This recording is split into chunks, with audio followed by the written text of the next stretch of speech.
I have just walked through the door. I am now putting on my sneakers and my sweat. MJ, Fester, Michelle, Andrew's pissed because apparently he's got to cut that out of the podcast. Oh. Does he really? So we don't get banned. That's not a real song. And off of YouTube and the MJ TV feed. Really? Because of that song? I thought it was only like music that was like published in like on like albums and stuff. Andrew, turn your microphone on in the booth. What the hell's the deal? He says we got flagged last time. It's a freaking commercial for Redfin and some other Rocket Mortgage for the Super Bowl. Is that published? Is that on a CD? When they put out that video of her singing that, that became a published product of theirs.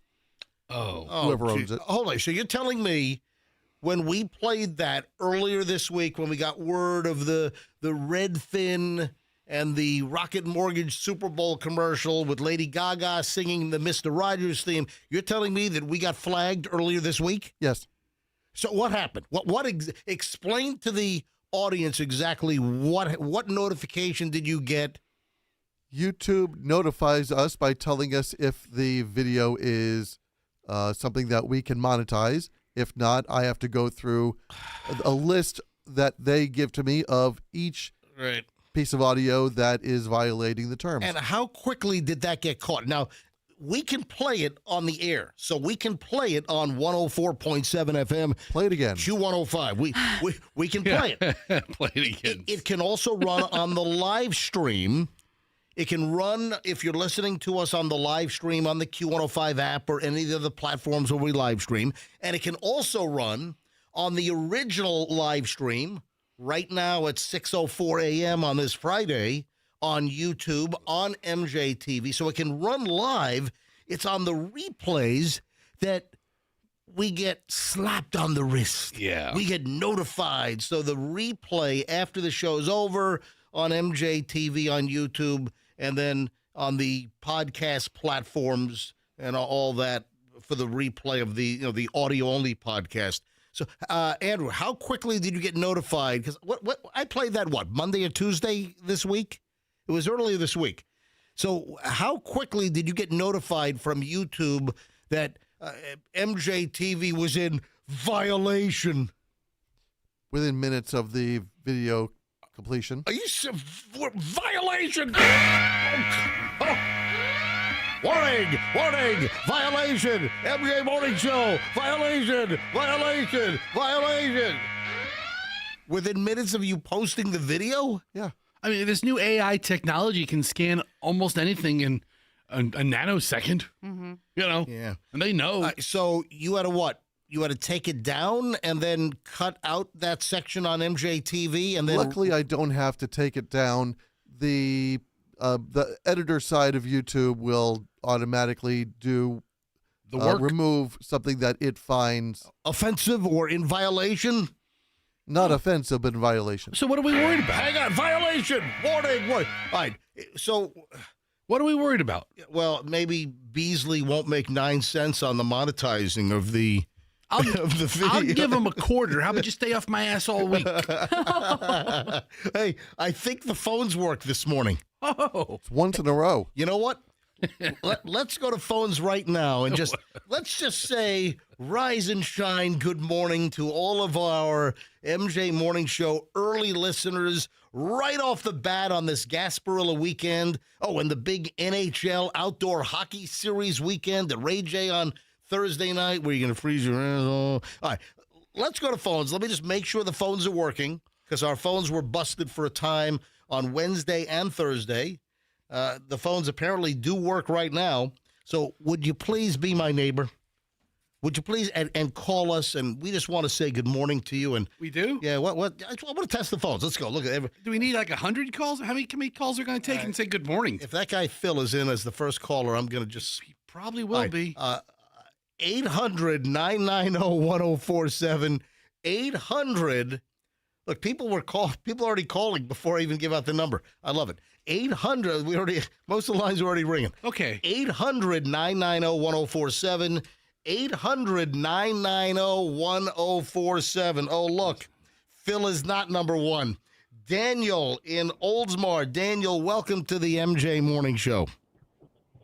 Good morning, MJ. Just want to say the phones are working, and awesome job. You guys are just straight awesome, man. Well, dude, that is so nice. So what are you doing? Where are you headed? You're going to work? What do you do? Well, right now, I'm driving. I'm a truck driver, and I'm driving out of Plant City back down to Clearwater. Awesome, buddy. Hey, thank you for listening to the show, and you have a killer weekend, all right? Yeah, driving a load of strawberries. You got it, my man. All right, you said Take load. care, guys. Yeah.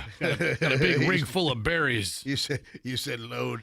Randy's up in Maine. Yeah, Randy's our Maine listener. Great. No, I mean not MAIN, but MAINE. Yeah, he not our like number one Maine listener. Randy, what's going on in Maine this morning? Not much. The bone chilling 8 below zero out here. Oh my God, 8 below. Well, hey, it's going to be about that on tomorrow. Gasparilla Parade and what? Oh yeah, okay, yeah. It's so cold that I can hawk a loogie out my window, have it hang off the branch on the tree out my window, and it'll freeze in about 3 minutes.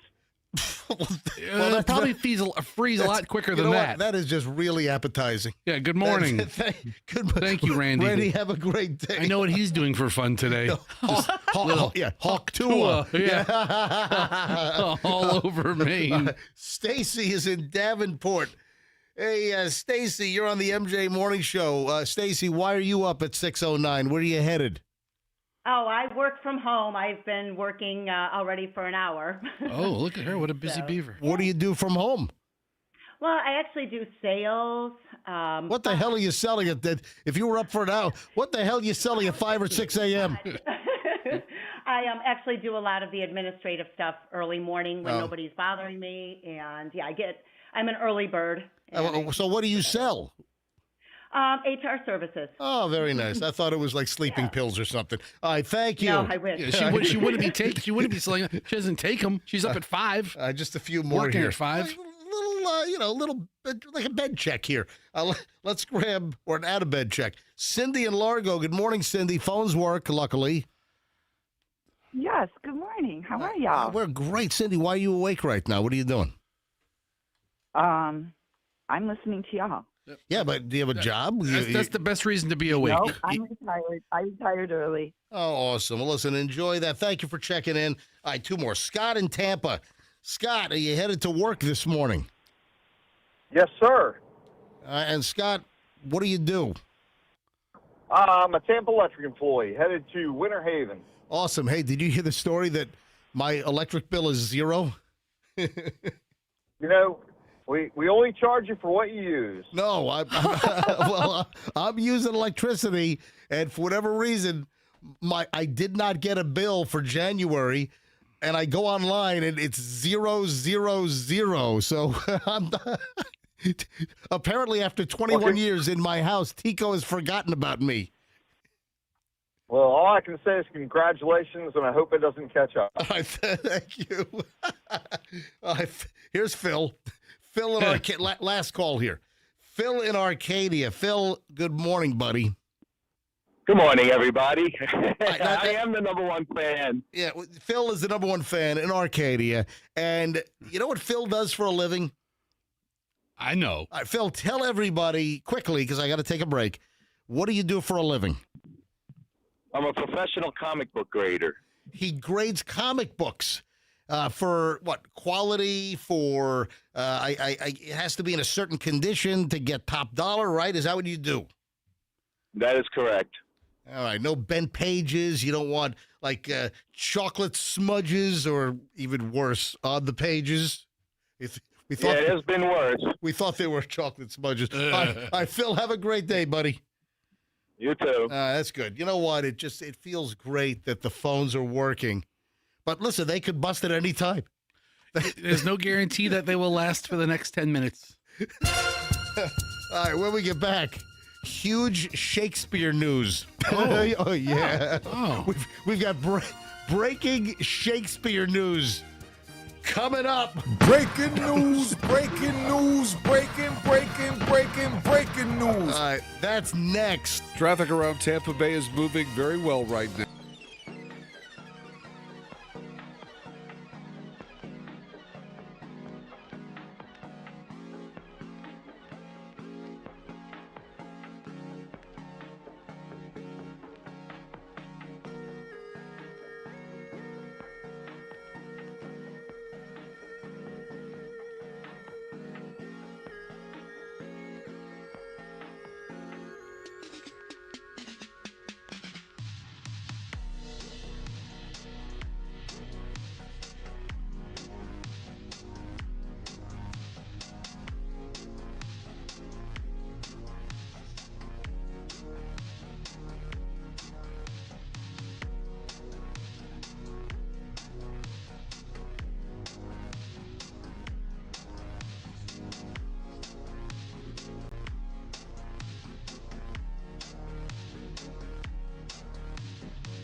The arts on the MJ Morning Show. MJ, Fester, and Michelle. And as I said a little earlier, just moments ago, before the break, I said that we had some breaking news. And this breaking news, folks, happens to involve William Shakespeare. So this is like breaking news from 1593. Breaking news, breaking news, breaking news. All right, so what the hell breaking news could we possibly have? We're reporting live from the Globe Theater.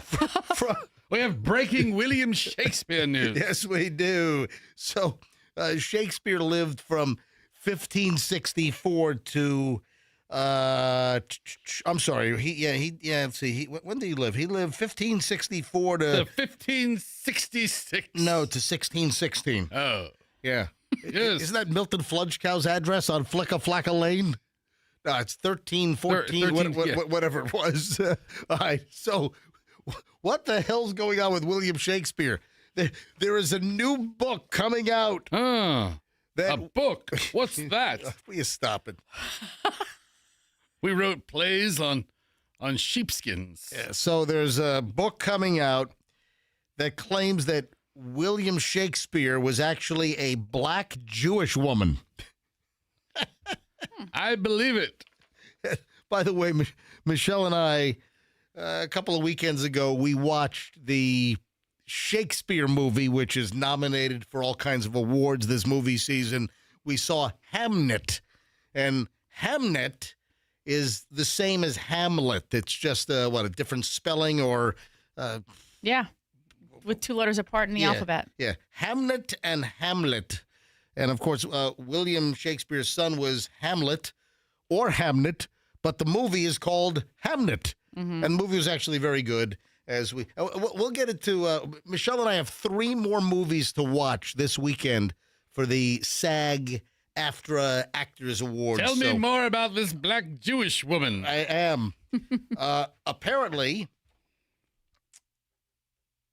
a feminist historian by the name of Irene Kozlet argues the real genius behind some of the world's most famous plays was Amelia Bassano, a Tudor court poet who used Shakespeare as a pen name. What the hell? All right, so William Shakespeare wrote 39 plays. Romeo, oh Romeo, wherefore art thou, Romeo? 154 sonnets. To be or not to be, that is the question. That is the question. Yes. E tu, Brute. Jewish black woman, that is the question. Or white dude with some kind of frilly circular thing around his neck. Right? Aren't all the pictures of William Shakespeare that we see has that like some kind of like party favor from from like a wedding reception or something around his neck, right? Yes. Anyway, according to The Real Shakespeare, written by this woman, Irene Kozlet, this Amelia Bassano was the true author, and it was covered up in favor of William Shakespeare, an uneducated interloper. Yes. You interloper. That was quite the insult back in medieval times. Right. I want to get some very thin sliced prosciutto and some cantaloupe, and I will be a cantalouper. Yes. And an interloper. Who is this awkward man? Anyway, I don't need to go much more. Jester. Michelle, are you going to buy the book? I don't think so. Yes. I'm not that interested in the Shakespeare business. Anyway, breaking freaking Shakespeare news. Hey, let's go back almost as far as Shakespeare. MySpace. The founder of MySpace. MySpace. Arise, fair MySpace, and kill off the envious moon. Stop with your actor voice from the Globe Theater. You are the sun. Would you please? Arise, fast. All right. So MySpace founder Tom Anderson is reacting to fans saying, "We want MySpace back." He's like, I already sold it, dude. Hold on a minute. Didn't Justin Timberlake try to bring it back some years ago, making MySpace like a music forum, like to kind of change the purpose of MySpace? I don't know that any work went into it. I think like it was like wholesale price, like bargain basement, clearance, Ollie's discount store pricing on the name MySpace. Like it had no value. And Justin was like, hey, maybe I can buy it and make a music something out of it.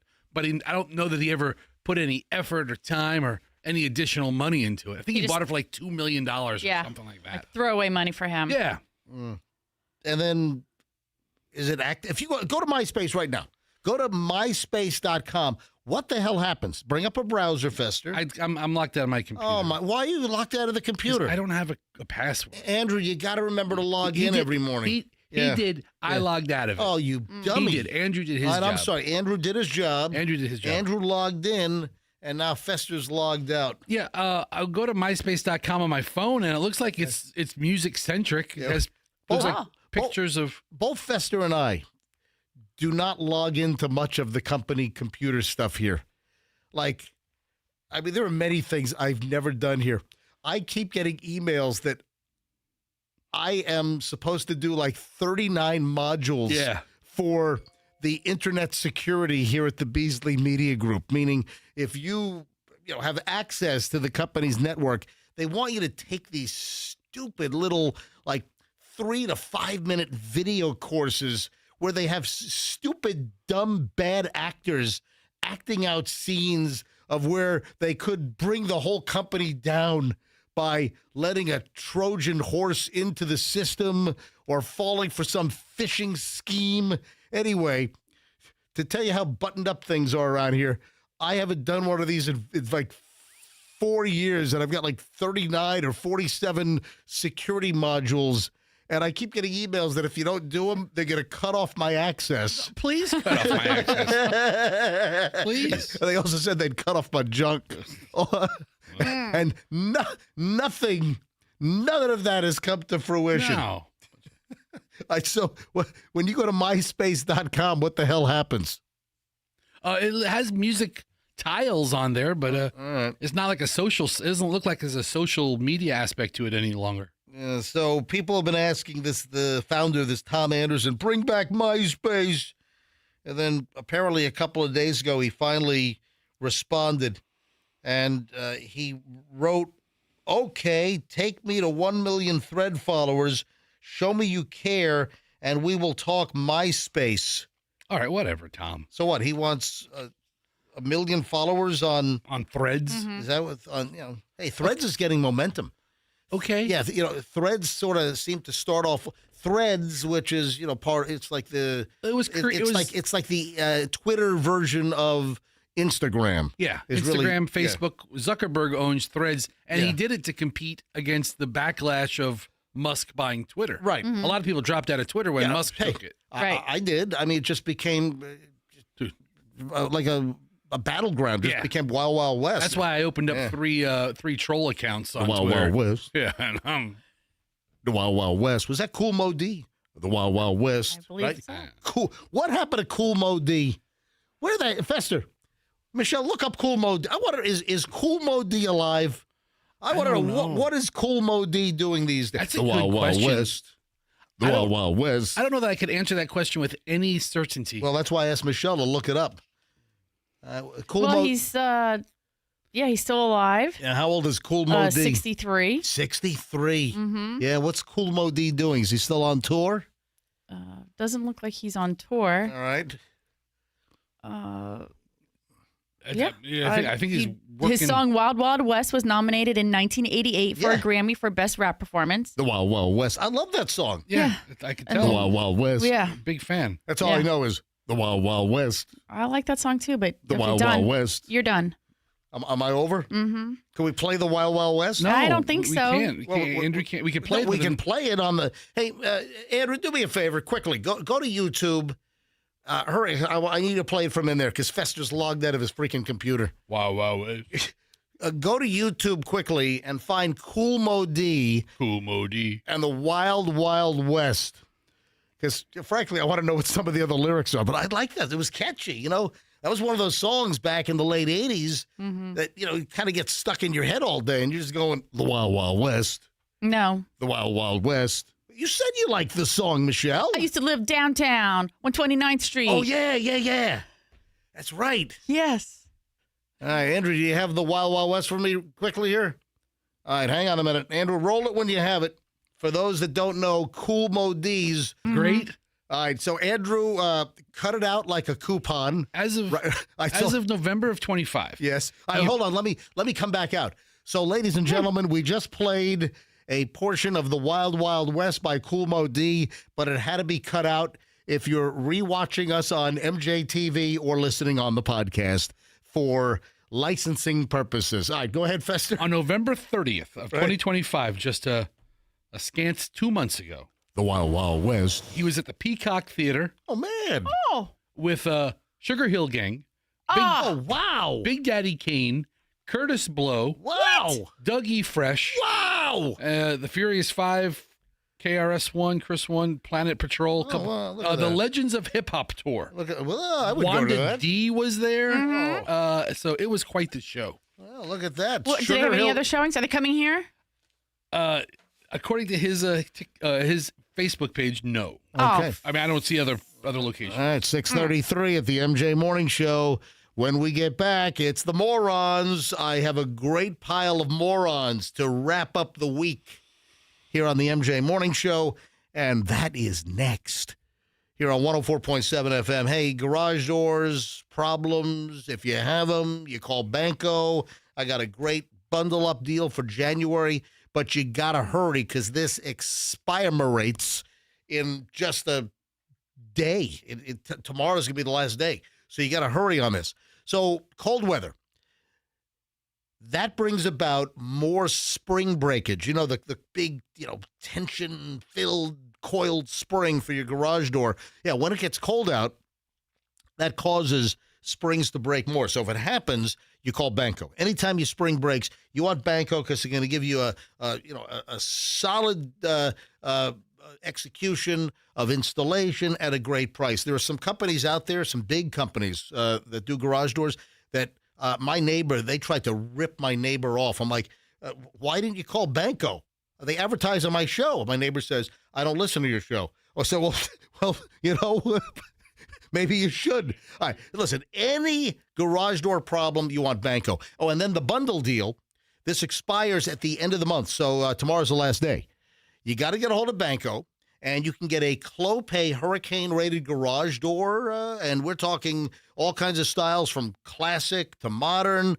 And then you bundle the Clopay garage door with a 6690 LiftMaster garage door with all the tech, the 360 video camera, and they'll take 10% off on the bundle deal. It's BancoDoors.com, BancoDoors.com. Tell them MJ sent you. BancoDoors.com. Traffic's on. Morons in the news next. MJ Morning Show. In Pinellas County.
Morons in the news, 642. You got to love this, Michelle. A Top Chef winner. Now, I would ask Fester what network Top Chef runs on, because I don't know, but Fester has not returned from wherever he has wandered to. A Top Chef winner, Kelsey Clark, was arrested after allegedly plowing into a mailbox. Well, this is not funny. While driving drunk in an Alabama neighborhood with her 2 kids in the car. All right, so where does that show run? Where's Top Chef? Do you know? No. No idea? No clue? Michelle, were you able to look that up? What network is Top Chef on?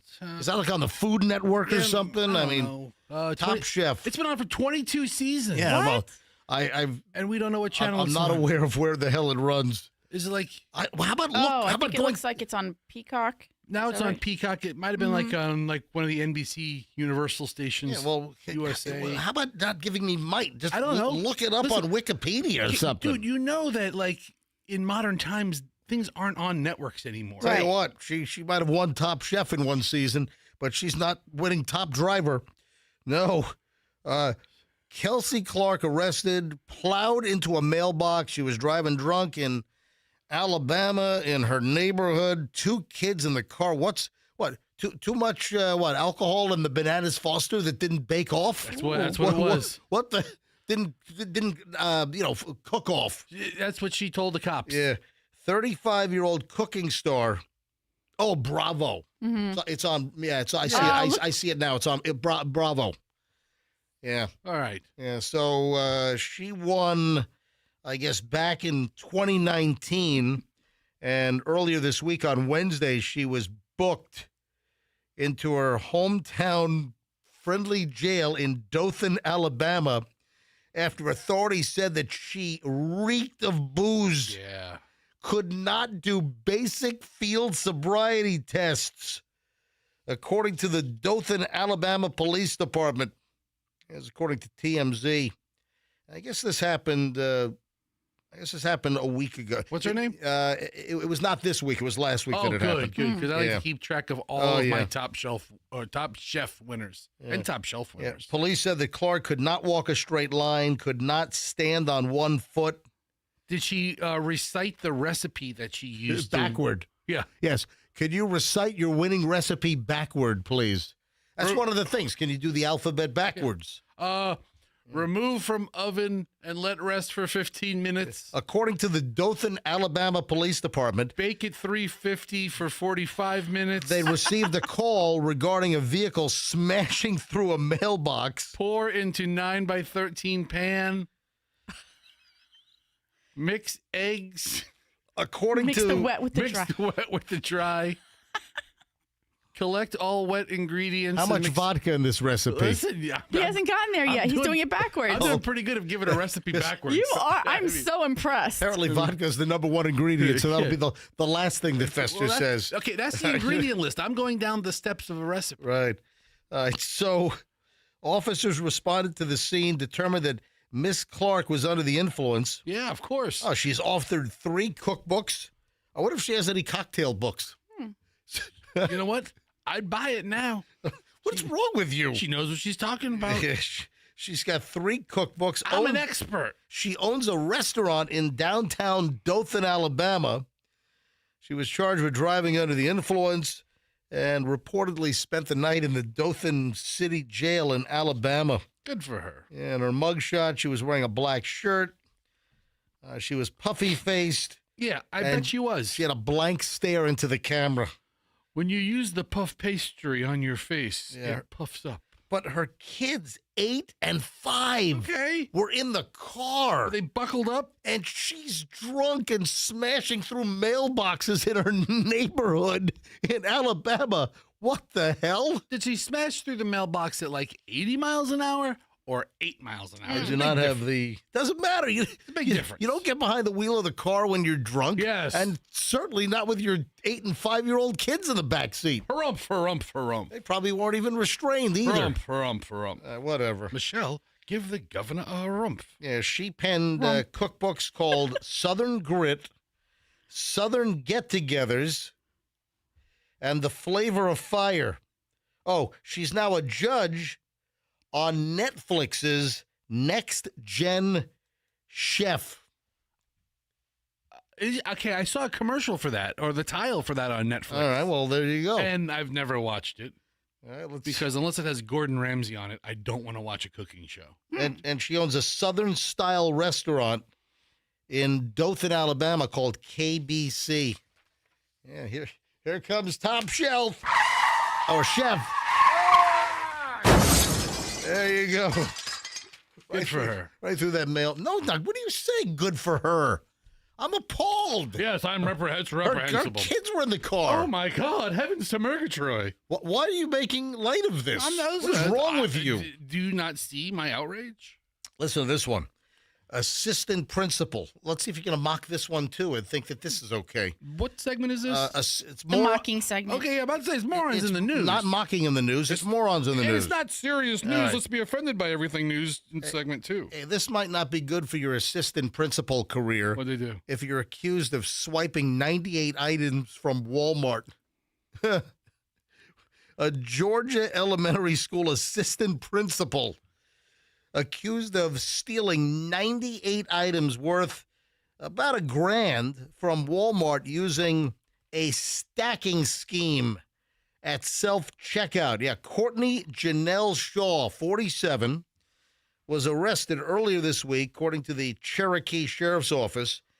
They were alerted that she had been swiping merchandise from the Walmart in Woodstock, Georgia, just outside of Atlanta, for more than 2 months. According to Fox 5 in Atlanta. Yeah, Shaw's an assistant principal at Free Home Elementary. I think she confused with the items are not free. You work at Free Home Elementary. It doesn't mean you take items from Walmart free home. Oh. Okay? I think that's where the confusion came in. Oh. Yeah, she stole items, 98 of them, and I guess the value was determined to be $943.97. Just shy of $1,000. And listen, when you're doing self-checkout, they've got video of you. I mean, I've had like this system lock up or there was a problem and they'll come back. They'll come, the attendants at Walmart, they'll come to your little self-checkout area and they'll punch in a code and then they'll roll the video back on the screen and see if you scan something. Yeah, and if you missed it, they'll call you on it. What do you think? I'm trying to rip it off. Every time that there's like an error, I've never been found at fault. Okay. Every time there's a scanning error at self-checkout at Walmart, I've always scanned properly, and it's the machine that's screwed up. Listen, I'm sure they have a very high incident catch rate. Yeah. Investigators said Shaw used the stacking method at self-checkout, placing multiple items on top of one another and scanning only one. That's right, you scan the top one. Yeah, before leaving the store. Oh. Stacking, or that's like skip scanning as well. Mm-hmm. Yeah. Skip scanning is when you move things from cart to like bag, and you have like two in your hand, and you scan one, and you put both of them in the bag. All right. A Walmart employee, Fester knows. I know it all. A Walmart employee provided authorities with surveillance footage of the alleged thefts.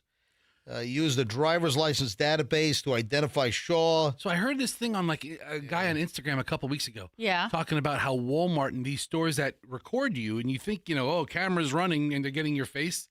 It's all going to like some, and I don't know if it's true because the guy was just on Instagram. Right. It was like there's this big Walmart database of facial recognition. Oh, and man. if they ID you as a thief and they don't apprehend you, you're marked, but it comes up. They alert their staff. And you saw this on Instagram? Yeah, I mean, some guy, shot a video on Instagram? It's like telling the story? Well, it's all, Instagram's full of, legal propaganda. But he's like, dude, these big box retailers, let's say they see you stealing something or skip scanning something one time. Then you get flagged. And the next time your face gets recognized, they know that you've had an incident in the past. Right. So if you do it again, they automatically have a history. Wow. And they know every time you've been in one of their stores. Well, they were able to identify her because of the video at checkout. Yeah. And then they've got cameras in the parking lot. So I guess they were able to follow her during the times where she was ripping Walmart off. And they found that she had been driving a 2018 Ford F-150 on one of the occasions. And then she was also driving a 2020 Jeep Grand Cherokee. Both vehicles registered to her, and both vehicles were found at her residence. Yeah. She was released on nearly a $5,000 bond. Yeah, that's not good. Officials at Free Home Elementary School. What do they have to say about it? Placed her on administrative leave. So she might have put her whole freaking job in jeopardy. Immediately upon the allegations being reported, the employee was placed on administrative leave pending the outcome of an internal and law enforcement investigation, maintaining the safety and security of our students and staff, blah, blah, blah, top priority. I mean, she's a veteran educator. She's a veteran thief. Over 20 years. Again, assistant principal at Free Home Elementary School. It's a simple mix-up. She just thought she could take things free home from Walmart, apparently. That's exactly right. 6:52 at the MJ Morning Show. I'm excited because next, I've got a classic crotchety old man call queued up. This is perfect. This is great. Which classic crotchety old man call do I have queued up next? And what is the item that is the catalyst for a classic crotchety replay in minutes? Oh, this is a fresh story, which I'm like, we got to play it. I can't do the story and not play a classic crotchety old man crank call. All right, that's next on the MJ Morning Show on 104.7 FM, Q105. You got to hurry. There's another deal that's going to expire at the end of the month here. We get, tomorrow? Tomorrow's the 31st. Hurry up. Zero Res Carpet and Air Duct Cleaning has an awesome deal. If your carpets are nasty, they're stained, maybe you still have some, holiday stains. Maybe you had some slob company over for the holidays and they spilled stuff on your carpet. Maybe your kids are just, beasts. If you need your carpet cleaned, you get a hold of Zero Res. Get 2 rooms of carpet clean for just $139. But, it gets better. You mention me, MJ, and they'll give you 2 rooms for free. So now it's 4 rooms of carpet cleaned for just $139. Get a hold of Zero Res quickly because the January special ends tomorrow. Go to ZeroResTampaBay.com. That's ZeroResTampaBay.com. Of course, they use ZR water. They don't use the harsh chemicals and shampoos and soaps that the other companies use. That leaves a residue. A residue attracts dirt faster, so it's a no-brainer that you call Zero Res. You got to mention me, MJ. Go to ZeroResTampaBay.com, ZeroResTampaBay.com, and tell them that MJ sent you. The moving business can be like a jungle. Do not get attacked in the jungle of bad movers. That's why you call twocollegebrothers.com. You have the others, then you have the brothers. twocollegebrothers.com. If you're making a move, or if you have a friend, a coworker, a neighbor, hey, maybe your kids are moving somewhere, you want twocollegebrothers.com. They will move you with efficiency. They'll give you a great quote. They'll stick with that number. They're not going to make it a moving target like some of these other shyster moving companies do. They lowball you on a quote, and then they raise you up like mid-move, or they won't unload your stuff at the end of the move. You don't want that hassle. You don't want that. That's a nightmare, folks. That's why you want twocollegebrothers.com. Twocollegebrothers.com for your next move. Mention me, MJ, and get free moving boxes. Twocollegebrothers.com, smartest move you'll ever make. Let me give you another smart move. Air conditioning's busted. Or, hey, we've got some, this morning's not that bad temperature-wise. But tomorrow morning going to be, a little colder. And then Sunday morning going to be really cold. And then Sunday, it's just going to be, the Arctic polar vortex blast, whatever. So if your heat doesn't work, we always talk about air conditioning here in Florida. If your heat doesn't work, you call Air Rescue. That is the new name of Plan BAC. But listen, Air Rescue has been around for many, many years. But if you have any kind of air conditioning or heating issue, call them. If you need a brand new unit, get a new Daikin installed, just like they did for me. I had Daikin installed in my house. It was Plan B that did it, but now Plan B has changed the name to Air Rescue, and that's who you should use. Frankly, it's a better name.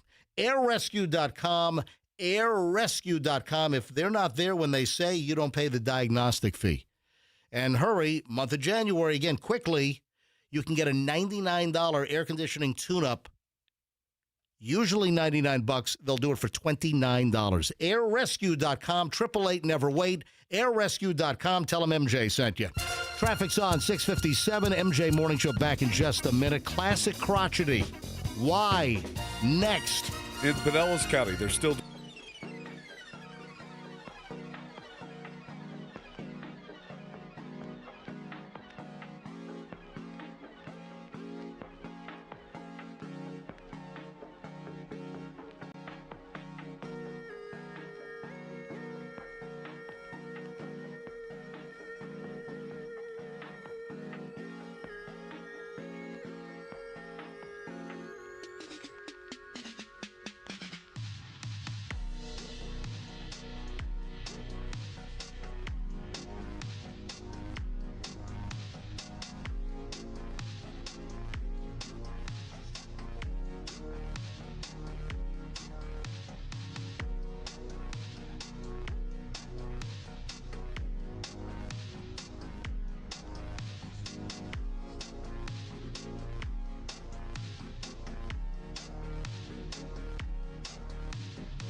And here we go. 7 o'clock hours arrive. 7:01. It's MJ and Fester and Michelle.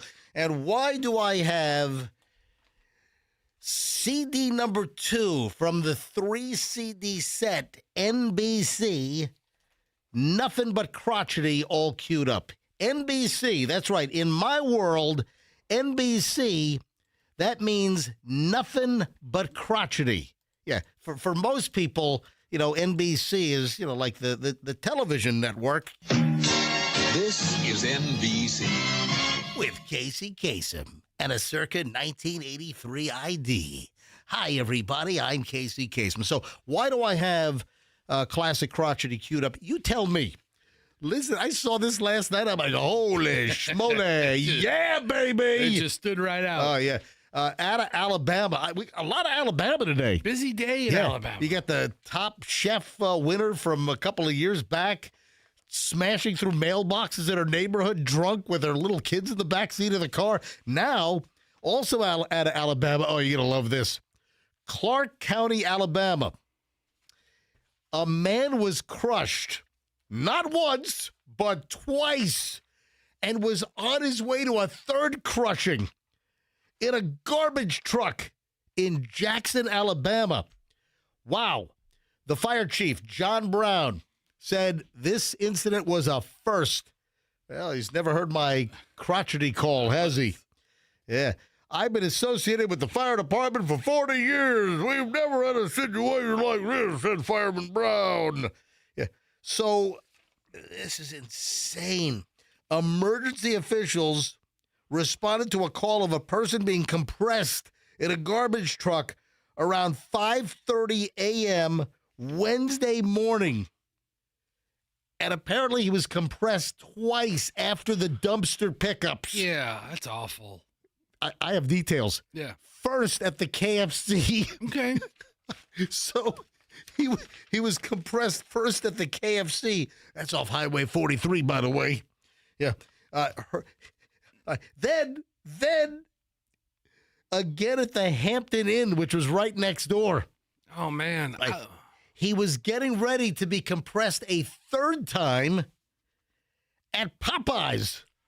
A lot of chicken places. Love that smushing from Popeyes. Would you rather... Love that crushing from Popeyes. Would you rather be crushed with KFC or crushed with Popeyes? I got to be honest, it would be Popeyes for me. I think so. Yeah. Mm-hmm. I think so. I'm not mad at KFC. Yeah. No. But if Popeyes is the other option, Right. I'm going with Popeyes. Absolutely. It's been a while since I've had Popeyes, and whenever I'm on 275, you know, when you're like around Armenia and Howard on 275, yeah, right near. You got that Popeyes, and you see the sign poking up, you know, over the interstate, just beckoning you to come in. It does. I mean, I like Popeyes. Give me a spicy leg, thigh, and a breast and a biscuit.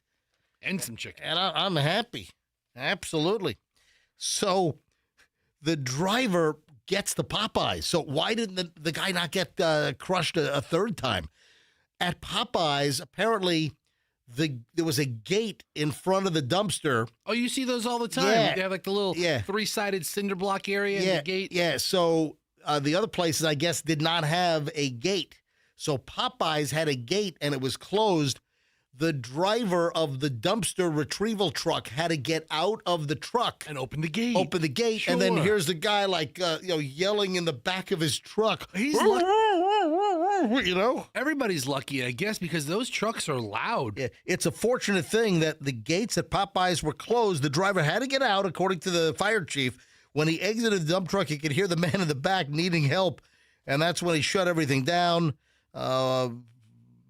Volunteer firefighter Mendy Bolden was one of the first responders on the scene, expecting the worst, was surprised to see, because the call goes out, guy crushed in the back of a dumpster truck. So they're thinking, oh, my God, this is going to be terrible. So they were shocked that the guy was actually, not in bad shape. What we found surprised us. So, I mean, we were all shocked because we thought, well, we're going to have to get down there and, do trauma assistance. And he said that, quote, he was fine. That was a God thing. In Alabama. Yeah. They're into all that. So apparently that was a God thing.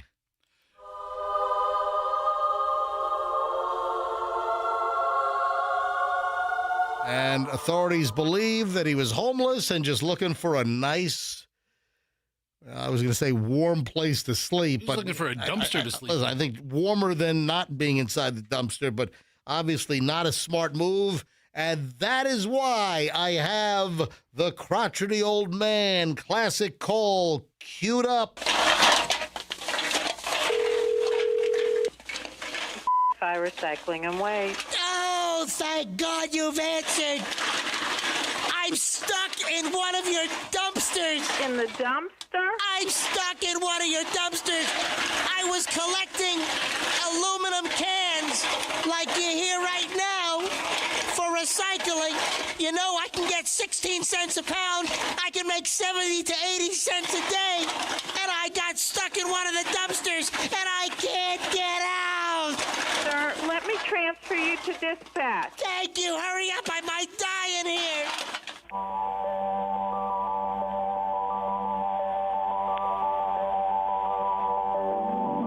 Operations, Frank. Oh, thank God you've answered. Frank, I'm stuck in one of your death trap dumpsters. How did you get in the dumpster, sir? I'm collecting aluminum cans, and I climbed in, I leaned over, and I fell in. Excuse me, push the top of the dumpster open and climb out. I'm trying. I can't reach it. What is your location, please? What? What is your location? I think I'm at the Denny's. Which Denny's is that, sir? I'm behind the IHOP. What street are you located on? I'm having amnesia. I can't remember because it was 100 degrees out there today, and I'm all hot. Can you tell me what part of the city you're in? I'm somewhere near downtown. Oh, hold on a sec. What's that? Oh, I think the truck is coming. Push the top of the dumpster open so the driver can see you. I tried. No, I'm getting lifted. What is the number of the truck? I can't see it. I'm getting lifted. Tell me your location so I can get in touch with the driver. I'm getting lifted. I'm upside down. Oh, he's slamming the dump. Where are you? I don't think I can hold on. I'm falling down. Tell me where you are.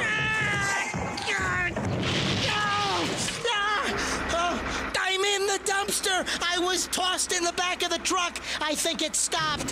Whoa! Where are you, sir? It's starting to compact. Tell me where you are. I don't know. Oh, my God. Come on. Tell me where you are. You've got to climb out of there. He's compacting the load. Try to climb out. I'm trying. Attention. Oh, my God. What are you doing? Can't move. Getting wedged. Get out of there. I can't. You've got to get out of there. Oh, my God. Get out.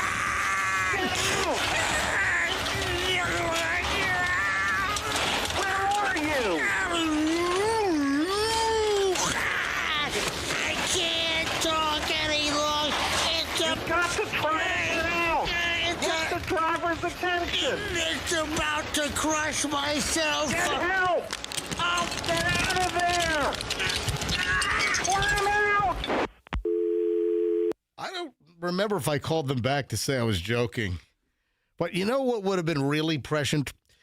In the call, I say, I think I'm at the Denny's or the IHOP.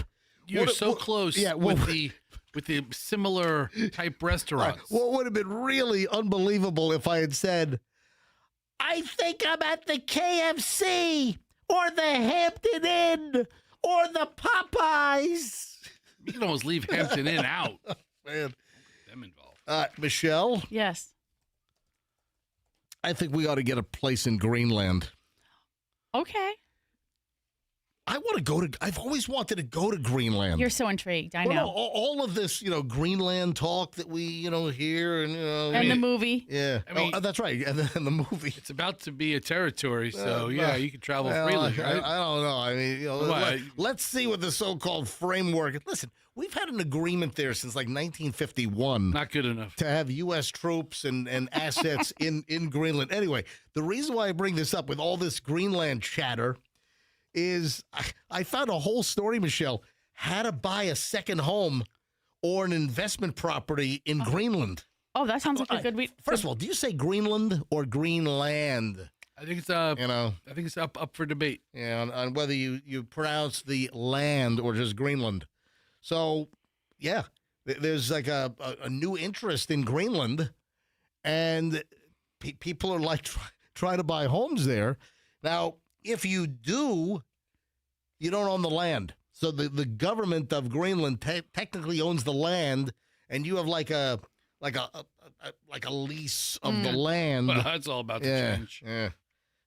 I remember, what, this reminds me, when my grandparents had their condo down in Hollywood, Florida. They were in a retirement community called Hillcrest. Yeah. And what intrigued and fascinated me as a kid is I remember my grandfather telling me that they only owned it for 99 years. Yeah. Yeah. When they bought the condo, something in the condo purchase agreement said that after 99 years, I think it went back to the condo associate or some weird thing. And that always fascinated me as a kid. Michelle, you worked in mortgage for a bit at Navy Federal. I think it's the same thing in Hawaii. It's like a land lease situation. Anyway. When you buy it, you only own it for like 99 years. That's fine. I'll take it for 99 years. Exactly. You want to go to Greenland and house hunt? Sure. For a little. I mean, how much could a little vacation home cost in Greenland? Well, a little bit more this month than it did last. You think so? Prices are going up? Yeah, they're about to. Speaking of, does Greenland have a Zillow? Or Redfin? Yeah, or Redfin or something like that. I think their real estate site is called Icicle. I think what it's called. All right. So speaking of houses, I guess this is a European trend, a German trend that is catching on, and more people are doing this here in the U.S. Yeah, that. Have you heard of house burping? Yes. Yes. So Fester, when I asked Andrew to give me a series when I asked for a series of burp sounds, Fester's like, "Why do you need those?" Hello. Because Fester says I can burp on demand. You're not doing a very good job. What? I am a. Give me an oh yeah. Oh yeah. I'm above novice, but I'm not a professional burp talker. Oh yeah. That guy's really good. Michelle. Oh yeah, baby. Michelle, have you ever heard of house burping? No. What is it? You just walk around your house belching? No, it's when you open up all the windows to like air the toxicity out of your house and circulate the air. You've never done that? It's called house burping. No, Michelle, have we ever opened the windows in our house in 21 years? No, but I'd like to. Like that's the thing I would like to do is like every spring or fall, when the weather's nice, you just kind of open the windows and let it go. But we can't do that. Have you ever? Well, hang on. We have some windows that actually open, but we have a lot of windows that don't open. So we've got a lot of fixed windows. Okay. But a lot of windows do not open. And we've got the Miami-Dade hurricane windows. I mean, the one like bank glass. Mm-hmm. Yeah, but have you never just walked in your house and it was a little stuffy and you're like, open up the front door, open up the back door, and let all the air from, fresh air come in and clean it out? No, because bugs would come in. Yeah. Not every minute of the day. Listen, all right. For us, all right. For us, the answer is no. For many people, the answer might be. All right, anyway, I guess house burping and opening up your windows and burping your house and letting fresh air in. I guess this is. It's this is new. I remember having friends growing up that mothers always did this. Anyway, guess who's on the phone right now? We have to go to the phones. Tampa Police Chief Lee Burkaw is on the phone. Chief Burkaw, welcome back to the MJ Morning Show. Good morning. I had to turn the volume down on my phone for Fester's burping in my ear. Yeah, I was about to say, we're going from burping to Burkaw. Hey, Chief. Yeah. Hey, I saw Michelle and I were headed to pick up a friend because Pat Benatar was at the Hard Rock last night, and Michelle and her friend went, and I joined them for dinner before the show. And we were driving to Davis Islands to pick up the friend, and we passed through Hyde Park. I guess, and I saw TPD blocking off the main street off of Swan. Was it Ola or something, whatever? I guess the meat market caught fire yesterday in Hyde Park. It did, yes. Fortunately, they were able to put it out quickly. Tampa Fire Rescue to the ready. Yeah, I'm telling you. All right, the reason why we'll get into that a little later on because apparently all steaks are well done. At the meat market right now. And half price. Yeah. Chief, tomorrow, obviously, we had you on earlier in the week, and we made a plan to have you on this morning. Gasparilla is tomorrow. It's going to be a cold, windy day. I know we talked about, you and I, we talked about boating, and we thought it would be really important to lay out a couple of the safety things. What does TPD want everyone to know about Gasparilla tomorrow? Well, first of all, for Gasparilla tomorrow, we're ready. We just want everybody else to be ready. We have 30-plus law enforcement agencies out there, thousands of police officers. Our key partner, Hillsborough County Sheriff's Office. We have the FBI, the Florida Department of Law Enforcement. I have officers from the St. Pete Police Department, Orlando. They're all coming to ensure that this is a safe event, but everybody has to do their part. How about Plant City? Say something. Plant City? Plant City. Yes, Plant City. Their chief is our retired deputy chief, so of course they're sending. What about Temple Terrace Police Department? Yeah, okay. Temple Terrace. And we're going to have more bike officers out there that you've probably never seen before. In addition to that, there'll be officers that you won't see. Will there be representatives? Will there be representatives from the law enforcement of the Seminole Hard Rock Casino, the tribe? Yeah. No, they're going to be there. Oh, they're going to be. They're watching. They're watching the slot machines. They got their own police, don't they? I saw them last night. Yeah, but doesn't like the casino has their own police, right? Absolutely, they have their own accredited agency. All right, Chief Burkaw. One of the issues is the boating issue, and the recommendation is if you're just Jerry the weekend boater, do not try to join the flotilla this year because we're talking wind gusts. I'm hearing over 40 miles an hour. I mean, the chop. I mean, you could have like boats slamming into each other. Yeah, we've been watching the weather closely, and that's what we're asking everybody to do. At first we thought it was a small craft advisory. I just read this morning that it's a gale watch now. So clearly no novice boat riders should be out there. Pay close attention to the weather. That changes, by the hour, but right now it's not looking good. I saw that the actual pirate invasion with the Gaspar ship, that they're changing the route. The Coast Guard made a recommendation on shortening the route to get to downtown to try to steal the key from the mayor. And if they're changing the route because they're concerned about that large, packed vessel with all the pirates, I mean, if you've got a little, 20-foot, little skiff, you might want to stay out of the water and be land-based this year, Yar. MJ, Chief, we're talking about novice. We're talking about novice boaters. Yeah. Really, any boater. Once you're out there, you can't control the circumstances or the situation or anybody else out there. Just keep the boats docked this year. Now, Chief, and if that's the case, if people heed our warning, then there'll be more people out on Bayshore, and we just want people to be safe. Look out. We'll have drones up in the sky. We'll have helicopters up there. If you see something, say something. You can text 911. You can stop to a police officer. Even something simple as an unattended bag, we need to know about it. Do you think, have there been projections that maybe attendance will be lower this year because of the rain earlier in the morning? They're hoping that the rain will be done, but I've heard some forecasts that there could be some sprinkles even, later. Of course, the wind gusts to 40 or more and, the colder temperatures. Is there any kind of projection that maybe attendance might be lower this year? You know, the rain's supposed to stop before, so we're preparing for it to be a full packed attendance. You know, plus if they have the big hockey game, the Stadium Series the next day. Yep.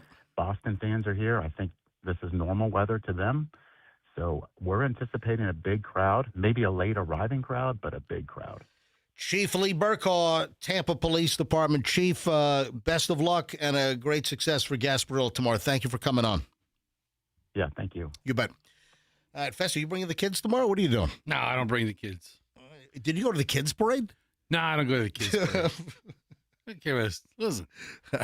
It's all, the kids do the Christmas parade. They have like the Santa parade downtown, the Santa Fest. But as far as that goes, Gasparilla's for the adults. It's 7:22 at the MJ Morning Show. When we get back, we launch like a rocket, like a missile, over an hour and 20 minutes of nonstop MJ. Got to tell you about Michelle's Uber ride. So we got some Pat Benatar follow up. Oh, did you see my video on Pat Benatar's tour bus? I saw it, but I didn't have the volume up. I just saw you talking in front of a big white bus. Yeah. So hang on. We'll get to that coming up here in just a bit. And we're loaded. The next segment is over an hour and 20 minutes of nonstop MJ. So stand by. Yeah, and the fire at the meat market in Hyde Park. You know, we try and get some details on that. So we're back in minutes, folks, on the MJ Morning Show here on Q105, 104.7 FM. International Diamond Center, IDC. Folks, you know IDC as the best jewelry operation in the Tampa Bay area when you balance the quality and the pricing and the helpful consultants. You know, the folks at IDC, they're not commission-based, so you don't get that that jam up where they're trying to jam up the bill because they get more commission. No, they don't work on commission over there. You're going to get a great education. You're going to get a great diamond. So this year, maybe it's a huge anniversary year. Maybe you're getting married for the very first time. Of course, you want IDC, International Diamond Center. Best selection, most dazzling, sparkling, high-quality, natural diamonds. And what's new there is that if you do want to go a little less as far as cost and go with a lab-grown diamond, they will connect you with their wholesaler so you don't get ripped off. A lot of places will rip you off with these lab-grown diamonds, folks. IDC, Tampa, Clearwater, Lakeland, and Sarasota, International Diamond Center. Tell them that MJ sent you. Mark Spain Real Estate would love to help you sell your home in 2026. Brand new year, cut the hassle out, make the most money, get a guaranteed cash offer from Mark Spain Real Estate, and make the process just a whole lot easier. Mark Spain Real Estate has over 72,000 homes sold. I mean, it's enormous. MJ for Mark Spain Real Estate, talking to all my friends here in the Tampa Bay area, that if you want to sell your home, get a hold of Mark Spain Real Estate and get a strong all-cash offer. In fact, this is important. Mark Spain Real Estate was ranked on Inc. 5000's list of the fastest-growing companies in the U.S. for an 8th straight year. Why is that important? It's experience. It's consistency. You know, people love Mark Spain, like Chris, who said that selling our 16-year-old home was quick thanks to a guaranteed offer from Mark Spain. The offer that they got was beyond what they were hoping for. When it comes time to sell your home, folks, Mark Spain Real Estate, go to markspain.com. Get a guaranteed offer on your home today. That's markspain.com and start packing. There are no incidents causing significant delays around Tampa.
on the MJ Morning Show. Running a few minutes late here, but hey, you always get over an hour and 20 minutes of nonstop MJ plus. So you always get, it's never less, it's never exact, it's always more than an hour and 20 minutes of nonstop MJ. So let us dive in. I got this hysterical. I'm like, what? I thought Michelle was making something up. And it has to do with the back end of her Pat Benatar experience last night at the Hard Rock, at the Seminole Hard Rock, because Pat Benatar was there. All right, so first of all, Michelle went with a friend. So I got 2 tickets, and Michelle, and Michelle's friend, they love Pat Benatar. So I'm like, you know what? I will forego, because a lot of people are like, why didn't you go to Pat Benatar? Because, listen, I wanted to make Michelle and Michelle's good friend happy, so they went to Pat Benatar. What, did you take like an Uber home or something? Well, hang on a minute. I drove them. Yeah, you had MJ Burr. Yeah, so I drove because we had dinner at Council Oak, which is a great steakhouse, one of the best steaks in town at Council Oak. And so Michelle's friend, me, and then Michelle's friend's husband, this is good friends of ours. He was able to get out of work. He's a physician, and he met us. So it was 4 of us for dinner, and then they peeled off for the 8 p.m. Pat Benatar show at the Hard Rock, right? So, first of all, getting there, we drove to Davis Islands to pick up Michelle's friend, and then go to the Hard Rock and have dinner at 6:30 at Council Oak. And as we're driving to Davis Islands, because of traffic, oh my God, Fester, traffic around here, it is unfreaking believable. And I know that people are saying, duh, but I'm driving at times that I typically don't drive. You're a motorist moron as far as that's concerned. But listen to me. All your travel is in non-peak times. Right. We come to work at 5:15 in the morning. There's no traffic. And then coming back to Tampa from St. Pete on the Howard Franklin, we're coming back at like 10:15 in the morning. So rush hour's over. So, going to work, we don't have a rush hour. And then coming back from work, it's all done. So, again, the surface roads in Tampa Bay, the surface roads that used to be your quick ways to get around, they're all clogged and jammed. It's like, what's going on? I know that post-COVID it seemed that there was like a switch. Like after COVID, it just seems that things just got all jammed up around here. Yeah, I miss the good old days of COVID. Used to be able to get around this town no problem. Pre-COVID. No, during COVID, forget it. I had the whole road to myself. All right. Those were the good old days. Listen, but driving on regular surface streets, like Swan, it was like Swan through Hyde Park. It's like, what is going on? It was nuts. So going to Davis Islands to pick up Michelle's friend, we passed by Hyde Park being closed off by TPD, and then we looked down at all these fire engines, and the meat market caught on fire. Oh, no. Do we know anything else? Video, I was going to play audio, but the audio kind of sucks. There is video from inside. I don't know if it was firefighter video or if it was an employee at the meat market. I don't know who took the video, but there's video online where you see the full-blown kitchen on fire. And if I were to guess, it looks like, they didn't quite clean the grease out of their hoods. Got to clean that hood. Got to clean the grease on the hoods. And it didn't look good in the hood because the hood was on fire. All right. So there's one piece of audio that I actually do have. And after the fire broke out, as they're waiting for Tampa Fire and Rescue to arrive on the scene, somebody was rolling video. And then I think there's also firefighter video from inside as well. But this is one of the servers at the meat market. They're going back to the kitchen to, go get the order. And suddenly the whole freaking kitchen is ablaze. Oh, my God. You know what the employee said, Fester? Oh, Lord Jesus, it's a fire. Yes. That's what the employee said. Oh, Lord Jesus, it's a fire. And you know what her name is, right? What? Sweet Brown. Sweet Brown. That's Sweet Brown. Oh, Lord Jesus, it's a fire. At the meat market in Hyde Park. Oh, Lord Jesus, it's a fire. So I can't imagine they're open for dinner tonight. It looks like the whole kitchen. And the ceiling like collapsed in the kitchen. Well, the ceiling collapsed because of the fire up and then the water down. I mean, Yeah. because I saw the bucket truck. I saw like ladder 14 there, on top of the roof, spraying water in there and everything. Oh, so God. listen, I want the meat market to try to fix things quickly. You have a lot of people that work there, and I don't want people to lose their jobs. But how long is the meat market going to be closed? There's like no comment. Go to the meat market website. Let's try to make a reservation for tonight. Let's see what happens. Meat. Yeah. I mean, it's not really my scene, but, Park. Let's see here. They only have a 3.9 on Google? A bunch of people complaining about the over smoked steaks. Book a table for the Tampa location. How many people? 4 people. Yeah, let's do 4. Let's do you and me and Allison and Michelle tonight. Oh, okay. Let's see. Can we book? Tonight's the 30th. 30th. What time? Time. Let's go early. Let's go at 6. No. 5:30? Let's do a 5 p.m. 5 p.m. Yeah, let's do a 5 p.m. Okay, but let's find a table. Find a table. All right.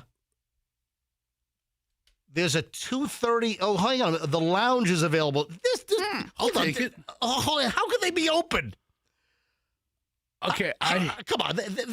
Have they not updated Open Table or? I have to log into Open Table, but it looks like I have a 5 o'clock reservation for the lounge. Oh, okay.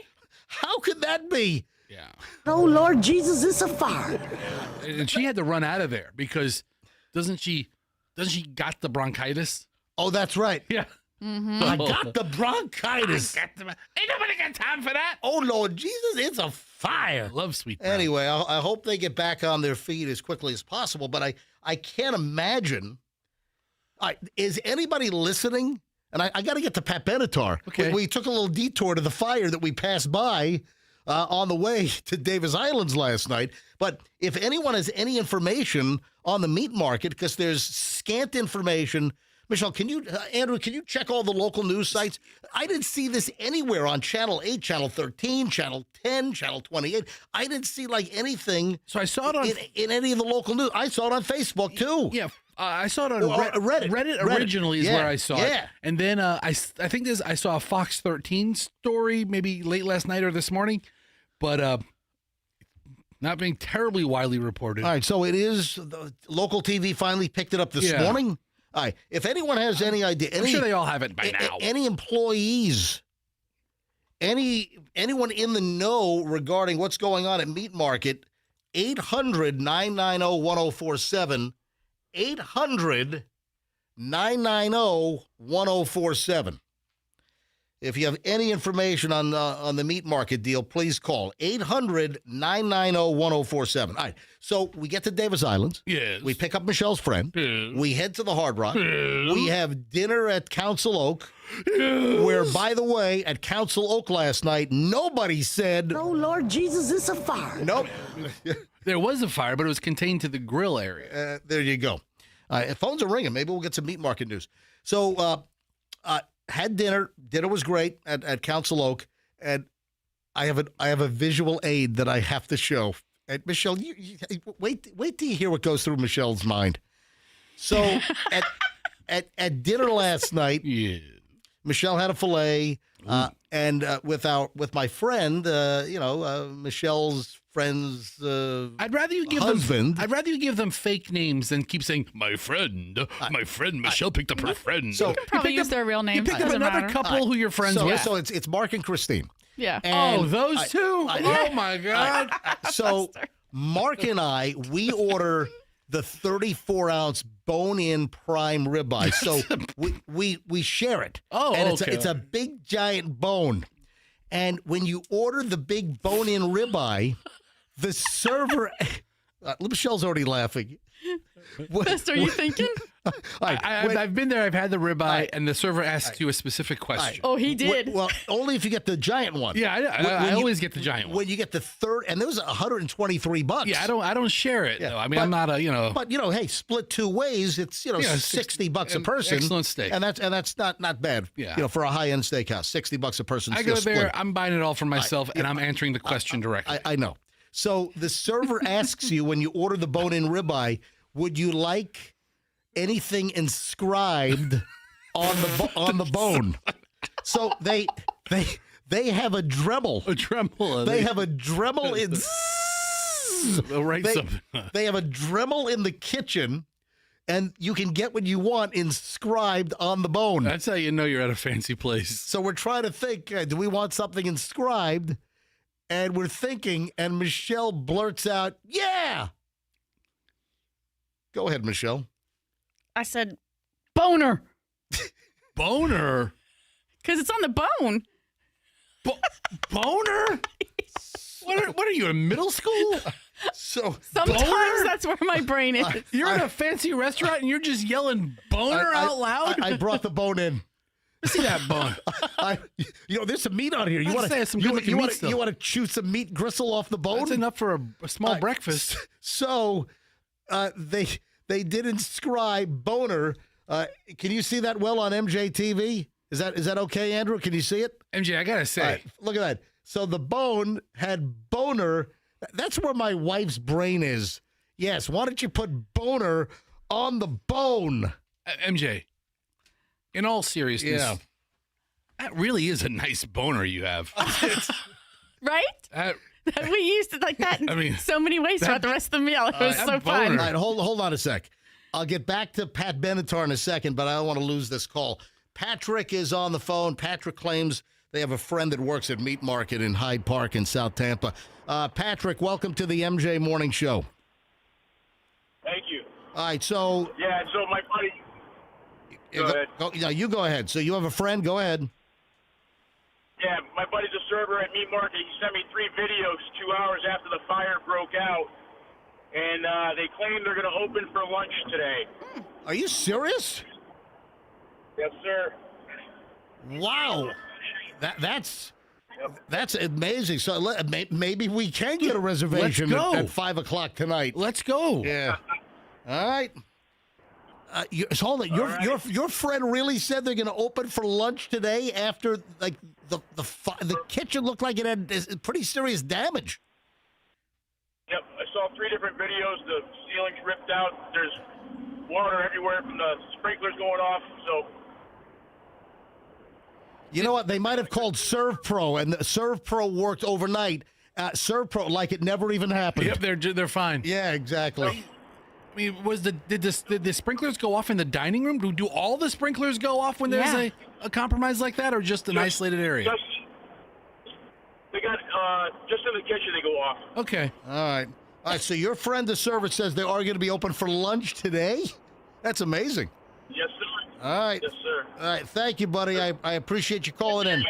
Have a nice day. All right, Patrick. All right. Now back to the Hard Rock. Oh, hang on. What is this call about? Is this another Meat Market call, Andrew? What is this call about? I can't hear you. You're not. I can't hear you. Okay. Andrew, just turn your microphone on, and I'll bring you up on the air. I can't hear you in my ear. Go ahead. Okay, it's a birthday. I'm not doing a birthday right now. Yeah, we're not your birthday. Hold on a minute. Hold on. Okay. Pick this line up. Let's have a talking to with this person. All right. Who's this? I'm trying to get to freaking Pat Benatar. We'll get to it. But first of all, what's the name? Hang on a minute. Amy, hi. You're on the MJ Morning Show. Hi. Thank you so much. I know this isn't your favorite thing to do, but you'll be doing your good deed of the day. Well, hold on. My son just turned 13. Hold on. Your son turns 13, and you think you just come on the air and say happy birthday to your son? What's your son's name? Evan. Evan. So you think That was his wish. Oh, it's his birthday wish. Is he like Make-A-Wish type? Say it again. No, it's just he really, really wanted that was what he really, really wanted, was to have you guys go on the Aw. air, or at least have you wish him a happy birthday. We met y'all at the Small Batch Creamery. Oh, yeah, and, yeah. All right, listen. We just, you know, like, All right. you're our favorite people now. All right, Amy, is Evan in the car right now? He is, All right, yes. Evan, can you hear me? Can you hear me, Evan? Yeah. Evan, he sounds thrilled. He sounds thrilled. Amy, you really oversold this. Evan. Wait, is this the golfer? He sounds mortified. He's a teenager now. Evan, happy 13th birthday. Thank you. Thank you. Evan, it's all downhill from here. Oh, stop it, Fester. It's all downhill. Evan and Amy, thank you for listening to the show. Andrew, he's like, you got to take line one. I thought this was like some kind of breaking update, like from the meat market fire. We have breaking news. It's Evan's birthday today. That's okay. It's fine. Thank you. Yeah, Amy and Evan. Yeah, we listen to you make. Thank you, guys. Thank you for listening. And so Evan, much better. Evan, happy birthday. Have a great weekend, okay?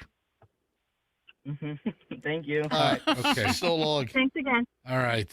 Why do I get the feeling that Evan said, Mom, don't call them. You're going to embarrass me. Don't call them. No, let me call. We met them at the ice cream place. They'll take the call. Anyway, Evan, happy birthday. I can get back to Pat Benatar now. Let's talk more about Evan. Yeah. All right, so we get to the Hard Rock. We have dinner at Council Oak. It was very nice. And then just before 8 o'clock, because it was an 8 o'clock showtime, Michelle and Christine, they peel off to go to the show, and then we pay the bill, and we're out of there. On the way out, as I'm leaving the parking garage, there is go to my Instagram. There's a really nice new, what is it, Prevost? Prevost? Prevost? Yeah. I don't think you call it Prevost, right? It's Prevost, right? Prevost is at the college. Yeah, exactly. So there's a really nice all-white, like brand-new-looking Prevost tour bus in the back of the Hard Rock. And that's Pat's? Yeah, it's got to be, because it was right near the loading dock, and there was like a tractor-trailer that had like some stage company on there. I'm sure that was all the gear for the sound equipment and everything. And I stopped. I want to apologize to the Seminole Tribe Police. I pulled right off to the side in a completely no parking area. I parked in front of the dumpsters. I put on my hazard lights, got out of my car, went to the front of Pat Benatar's tour bus behind the Hard Rock last night here in Tampa and recorded this video. You ready? Yeah. All right, here we go, Fester. Go. It's MJ from the MJ Morning Show, Q105 Tampa Bay, 104.7 FM. I'm at the Hard Rock Hotel and Casino in Tampa. We just had dinner at Council Oak, great steakhouse at the Hard Rock, and Michelle is now going to Pat Benatar. Look at this. I believe on the way out, I have spotted Pat Benatar's tour bus. Yeah, this is it. Absolutely. Hit me with your best shot. Oh, she doesn't do that song She doesn't anymore. sing that song. No, she doesn't do that anymore. You're a heartbreaker, dream maker, shoe taker. Don't you mess around with me. You're a heartbreaker. Anyway, there's more to the video. If you want to see it, it's on my Instagram. Is the video just you singing karaoke around the white bus? I'm walking around Pat Benatar's bus singing out loud. I think I saw somebody peek out the window, like, what the hell's going on out there? So the video is on my Instagram, me and Pat Benatar's tour bus. It's on my IG. Go to Certified MJ Radio if you want to see it. That's Certified MJ Radio. So yesterday, before we went to the show, I had something pop into my head regarding, Heartbreaker, the song, right? Big hit. Hit me with your best shot. She doesn't do it anymore. With and the claim was a couple of years ago that with some of the mass shootings that she doesn't want to do that song anymore. Hit me with your best shot. Fire away. I mean, that's a little ridiculous, Pat. I got to be honest. Yeah, Pat. But Michelle said Pat Benatar was great last night. You had a great time at the show. The venue, the Hard Rock venue, is a very nice. It's a very nice venue. There's not a bad seat in that house. Not a bad seat in that house. The acoustics are phenomenal. I love that place. I mean, I'm always looking to see who's coming there because that's one of my favorite places to see someone. The event center at the Hard Rock, right? So yesterday, before we even went, something popped into my head, and I was singing Heartbreaker. Da, da, da, don't you mess around with. I'm like, wait a minute. There's a funny comedy sketch. And for the life of me, I couldn't think of it. But I'm doing the Heartbreaker Dream. I'm like, what was that from? And I'm like, is it like an SNL bit or something, or some kind of sketch comedy, or a radio parody song? I couldn't think of it. And then finally, like an hour later, it's like, oh, Seinfeld. It was the George Steinbrenner character. Oh, yeah. It was the episode where George had the carpenter modify underneath the desk so he could take naps under the desk. And it was that episode. And it was Larry David actually did the voice of George Steinbrenner on Seinfeld. Hey, you kids are up on all the new tunes. Tell me if this one rings a bell. Heartbreaker, Love Taker, Shoemaker, won't you fix my shoes for free? Huh? Anything? Shorty? Girl? So he says, hey, so his grandkids are running around George's office. And he says, hey, kids, you're up on all the latest songs. What is this one? Hey, you kids are up on all the new tunes. Tell me if this one rings a bell. Heartbreaker, Love Taker, Shoemaker, won't you fix my shoes for free? Huh? Anything? Shorty? Girl? Heartbreaker, Shoemaker, won't you fix my shoes for free? That's when he fixed the lines. Oh, man. Heartbreaker, Love Taker, Shoemaker, won't you fix my shoes for free? Anyway, it finally dawned on me. Everything comes back to a Seinfeld episode. And then, wrapping up the Pat Benatar deal, then Michelle and Christine call an Uber. This is bizarre. I still think Michelle is making this up. Michelle and Christine call an Uber. They wanted a female driver. Right. So you can request a female driver. Oh, you can? Mm-hmm. Okay. I didn't know that. They get a female driver in a brand freaking new pink Mercedes. Perfect. There was no mistake in that car was there to pick us up. Yeah. God. I mean, it wasn't like we had to look at the license plate or anything. That car, it was a pink Mercedes rolling through the valet drive. How many pink Mercedes were there? And that's your one. Yep. Was there a premium to request a specific driver? You know what? There was not. How much was the trip? $26. That's not bad. No. That's not bad at all. And it was the same price for just regular or request a female. You know what the difference was? We had to wait a little extra time for the female, but we were fine. I can't think of a place I'd rather wait at than the casino. Oh, I know. We were contemplating. Yeah, give me an extra do we have enough time? So wait a minute. There's more to the story about the pink Mercedes. What's that? So you have a full conversation with your driver. You know what? My friend and I are talkers, and so we engage with the drivers as we're driving to make. Did you say, "Hey, what the hell's up with the pink Mercedes?" I think that was Christine. This is a bright pink. It's a brand new, like C-class, like what is it? A C2, whatever it is. I don't know all the Mercedes things. I know the BMWs, but it's a brand new Mercedes. It's pink. What's the story that she told you? So she is a student at UCLA. And I don't know how she has the money for this, but she wanted a pink Mercedes. And for some reason... Hold on. She's a student at UCLA. And she's picking up Tampa rides? University of California, Los Angeles. Yes. And she's picking up Uber rides at the Seminole Hard Rock in Sefner. Is that Dover, Sefner? What is that? I don't know. It's Tampa. It's Tampa. It's still Tampa. It's still Tampa. All right. She's going to school for architecture. And she wanted this pink Mercedes. And for some reason, she couldn't find it in California, or it might be more expensive in California, and it has to be special ordered. But she knew a dealership friend or whatever in Miami. Okay. So she went to Miami after 6 months because she had a special order, the pink with the white inside, got the car, and she drove it here. She's been here for 2 weeks. She has 3 dogs. She's staying in an Airbnb down off of Bayshore. She's very excited because the driver before us told her all about Gasparilla. So she's going to Gasparilla tomorrow. Wait a sec. How much is a Uber driver making? Wait a second. Hold on. She's a student at UCLA in Los Angeles. She comes to Florida to get her pink Mercedes. From Miami. With 3 dogs? How'd she get the dogs from Los Angeles to Florida? Generally speaking, airlines don't fly dogs anymore. You can't put them underneath the luggage. No, some do. Some do, but generally speaking, it's not. It's a challenge. I wasn't in the car long enough to get that far. These are the details that I got. Oh my okay. God. Is it possible that she's just nuts and she has some crazy backstory she gives to every different person? That's what I said. That's what I said to Michelle. I'm like, this is phony. This is not true. So she's leaving on Sunday, maybe like after Gasparilla, to drive with her 3 dogs back to California to, return to school. And she's so excited because they're going to stop in Colorado because she knows the dogs are going to enjoy the snow. Oh, God. It sounds terrible. I mean, it sounds terrible, and it sounds wonderful and terrible. One, it sounds like a really great story, but it all sounds so fake. I have no reason to doubt her. And she's just on the...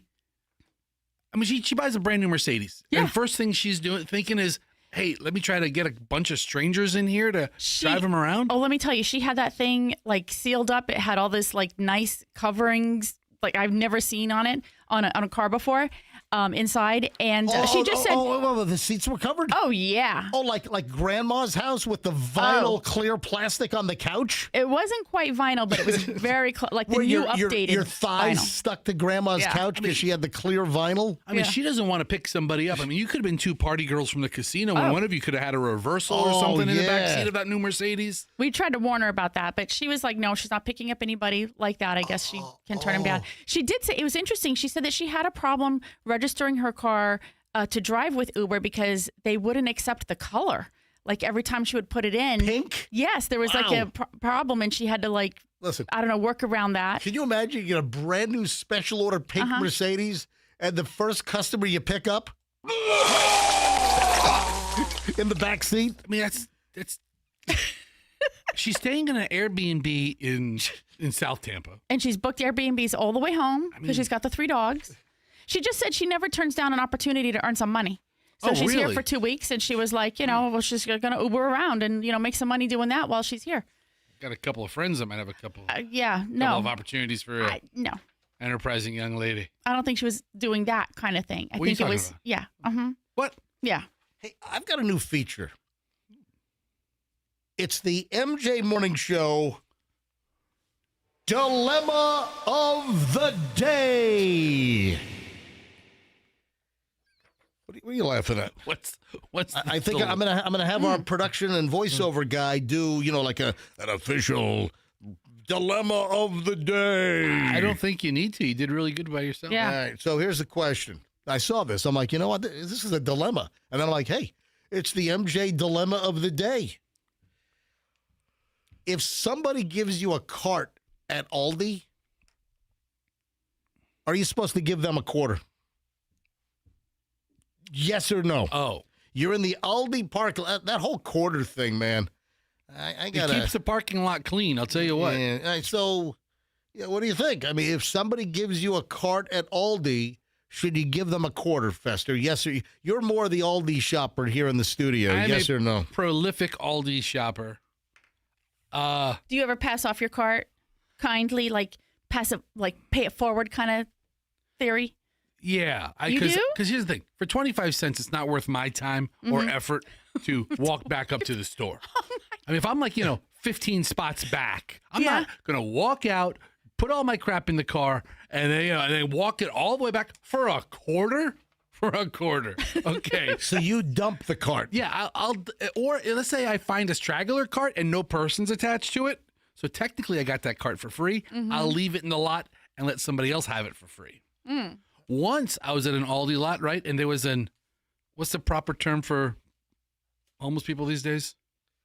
Homeless people? Okay, right. But there's another term. I don't know. Like housing. Housing challenged. There was a housing challenged person in the parking lot of the Aldi, and they were taking buggies, or taking the carts and getting the quarter. Right? They were very enterprising, individual trying to, and the homeless guy and I see the cart at the same time. He starts making a beeline for it. Oh. And now it's like, me versus a homeless person. You tackle him.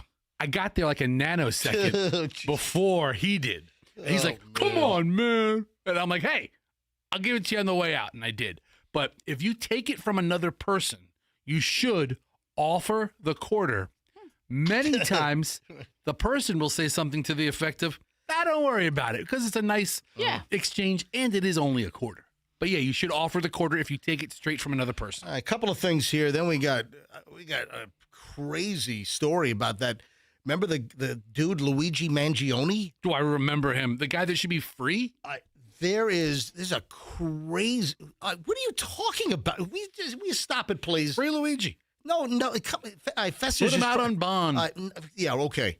There's a crazy Luigi Mangione story that popped yesterday, and Fester's just trying to, piss me off because I'm sorry. Even though health insurance is a mess, you don't assassinate a CEO for a healthcare company, on the streets of New York. Hang on. Andrew wanted me to take a call, and then the call just hung up. Andrew, what you were like? What was the call about? Another birthday? Yeah, if you say another birthday, Andrew, I can't hear you. You need to turn your microphone on. Turn the mic on. Yeah. There's a call about the Aldi's. Oh, anyway, that's all right. Well, listen, they hung Well, you up. did say you were going to have it a dilemma for the day. It sounded like you were going to take calls. Yeah, you made it. You really built that up. Hold on. Maybe You made it sound like you were going to have the listeners chime in on it. I'm not going to take calls on that one. Okay. But with future Dilemmas. MJ Dilemma of the Day segments, we might take phone calls. All right? Just a heads up on that. All right, a couple of things here. Michelle and I would love to meet you tomorrow night. There is a wine tasting event, which we're just going. We're invited guests. I'm not like an MC. I'm not there in any official capacity.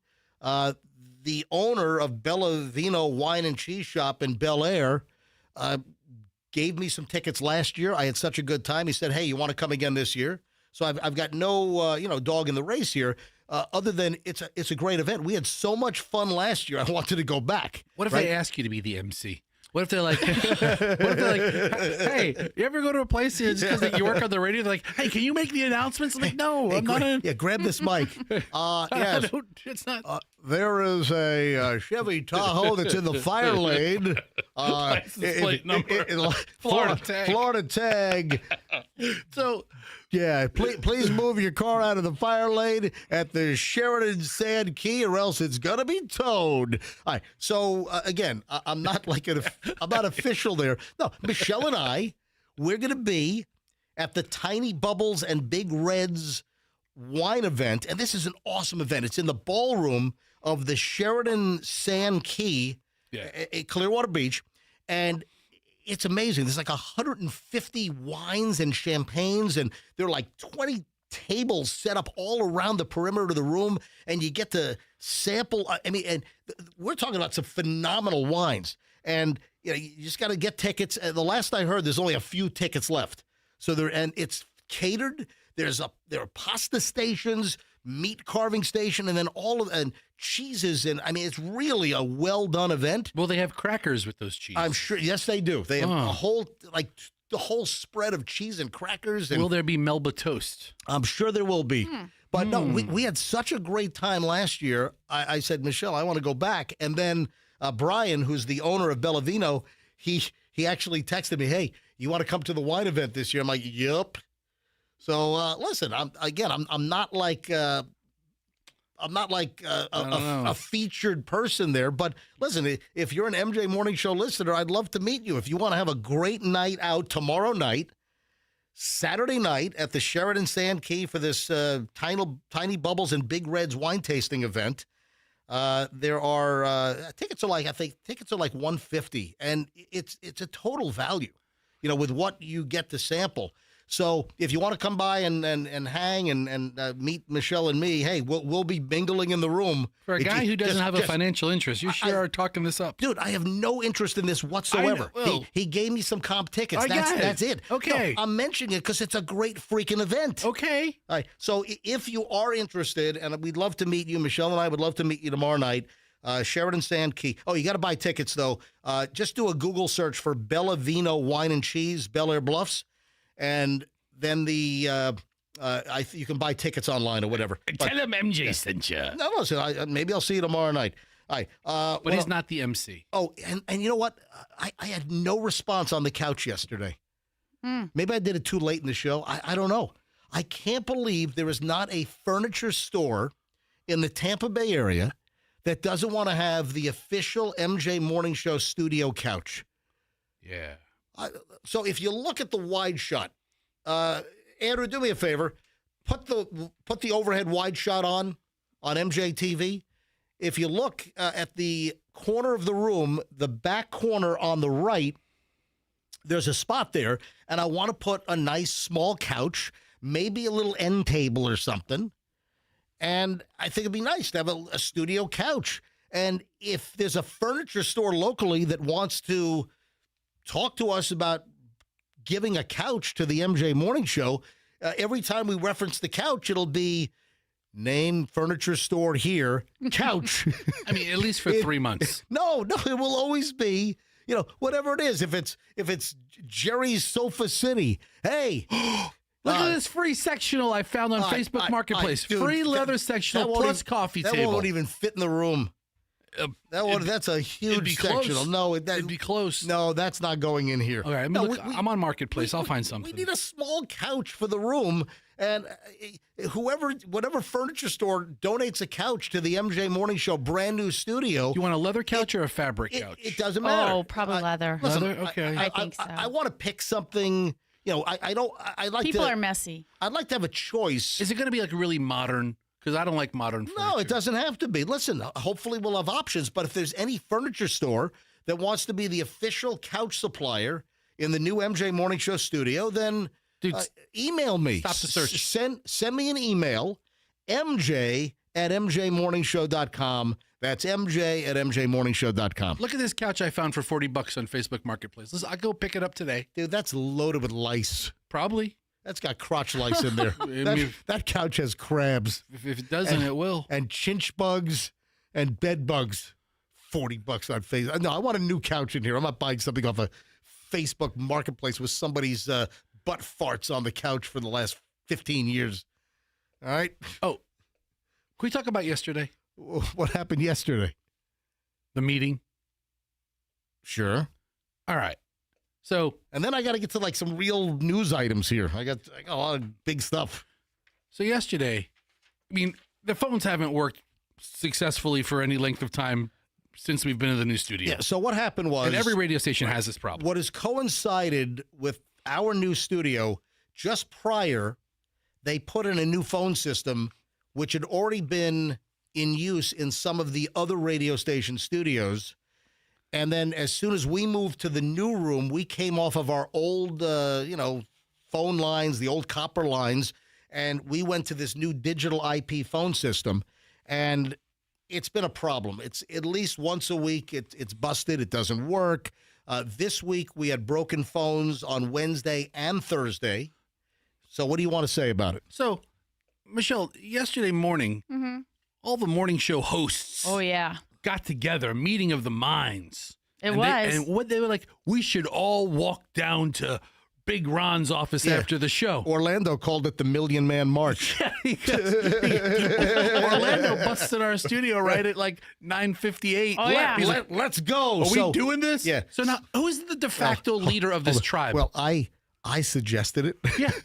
I'm the troublemaker. Yeah. MJ's the de facto leader. Everybody kind of acknowledged and was going to give him the lead. He was the first person to walk into the office. Right. And everybody on every morning show, I mean, the folks from Maxima, the country station, Wild. Every single morning show, all of the people on the show, every personality. We all paraded to Big Scary Ron, our general manager's office. To demand that this phone system gets fixed. There's 15 of us jammed in his office, right? Yep. And Ron's like, what the hell's going on? And MJ's our leader. So we're looking to him to carry the torch. Yeah. And he goes, Ron! And we're all like, he's going to get him. Yep. This is it. He goes, yep. And then you know what MJ says? Fester, tell him what's going on. No way. Oh, my gosh. What the hell are you telling me for? Hey, tell Orlando to do it. Tell JR to do it. I'm trying to give you some FaceTime. I don't need some FaceTime here. That's not the FaceTime he wants. Let me tell you what I don't need. FaceTime. Yeah. Then I had Ron, it's completely unacceptable that you give us this schlock-ass work conditions. We're not helping our listeners, not serving our community. All the guys thought I did a good job, but I was like, he's like, your boy put you on the spot. I was like, yeah, no kidding. Yeah. So anyway, thanks for that. Everybody saw that.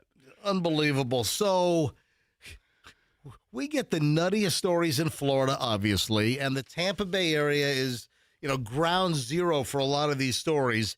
And one of the latest ones is this dude passes $300 locally in counterfeit money to purchase a flower bouquet, chocolates, in order to make moves on a dancer at a strip club here in Pinellas County. Nothing strippers love more than flowers and chocolate. Alexander Baker Depew. Dude, 32 years old. You need to reassess your life choices. If anyone knows Alexander Baker Depew, 32, of Pinellas County, you might want to have a chat with him about, reassessing, what he's doing with his life. So he used $300 in fake bills, counterfeit money. This was earlier this week, Tuesday, at a Clearwater florist. He handed over 15 $20 bills to cover the flower bouquet and I guess chocolates. $288 was the cost. And after Baker Depew left the florist, they realized the bills were phony and marked with the words replica. Not legal tender. So they make some very convincing dollar bills. And also on there to be used for motion pictures. Yeah. And, some of those hundreds, and these were 20s apparently, but I've seen the motion picture money hundreds, and at first glance, many people will think they're real. So after leaving the florist in Clearwater, this genius goes to the Oasis Cabaret. Is that right off of US 19? Just before Palm Harbor. Google the Oasis Cabaret, which is up US 19. Okay. I haven't been there. I've passed by it. I know I've seen. Where is it exactly? The Oasis Cabaret. Oh, it's right near Countryside Mall, right? Yeah, you can go to the mall and go get a lap dance, I guess. Yeah, Michelle, I saw the sign coming home from Massimo's in Palm Harbor where we had date night on Wednesday night. Mm-hmm. I was going to suggest maybe we stop at the Oasis Cabaret. Oh, were you now? Yeah, maybe okay. have a little Michelle and MJ time. Yeah, not my Oasis Cabaret. More specifically, it's right next to Celebration Station. That's right. Drop your kids off at Celebration Station and then go to the Oasis Cabaret. Is that anywhere near the Hojo? I mean, I'm sure there's. Michelle swears she saw a Hojo up there. Is there really a Howard Johnson still? I mean, I'm sure there is. I mean, I have to look that up. So he then, after he gets the flower arrangement and the chocolates with the phony bills, he then heads off to the Oasis Cabaret on US 19 in Clearwater.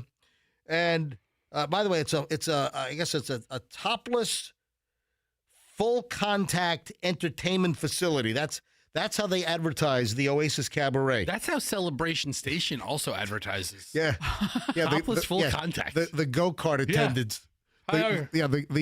The arcade money changers, the token guys, full contact and claw machine. And topless. It's full contact.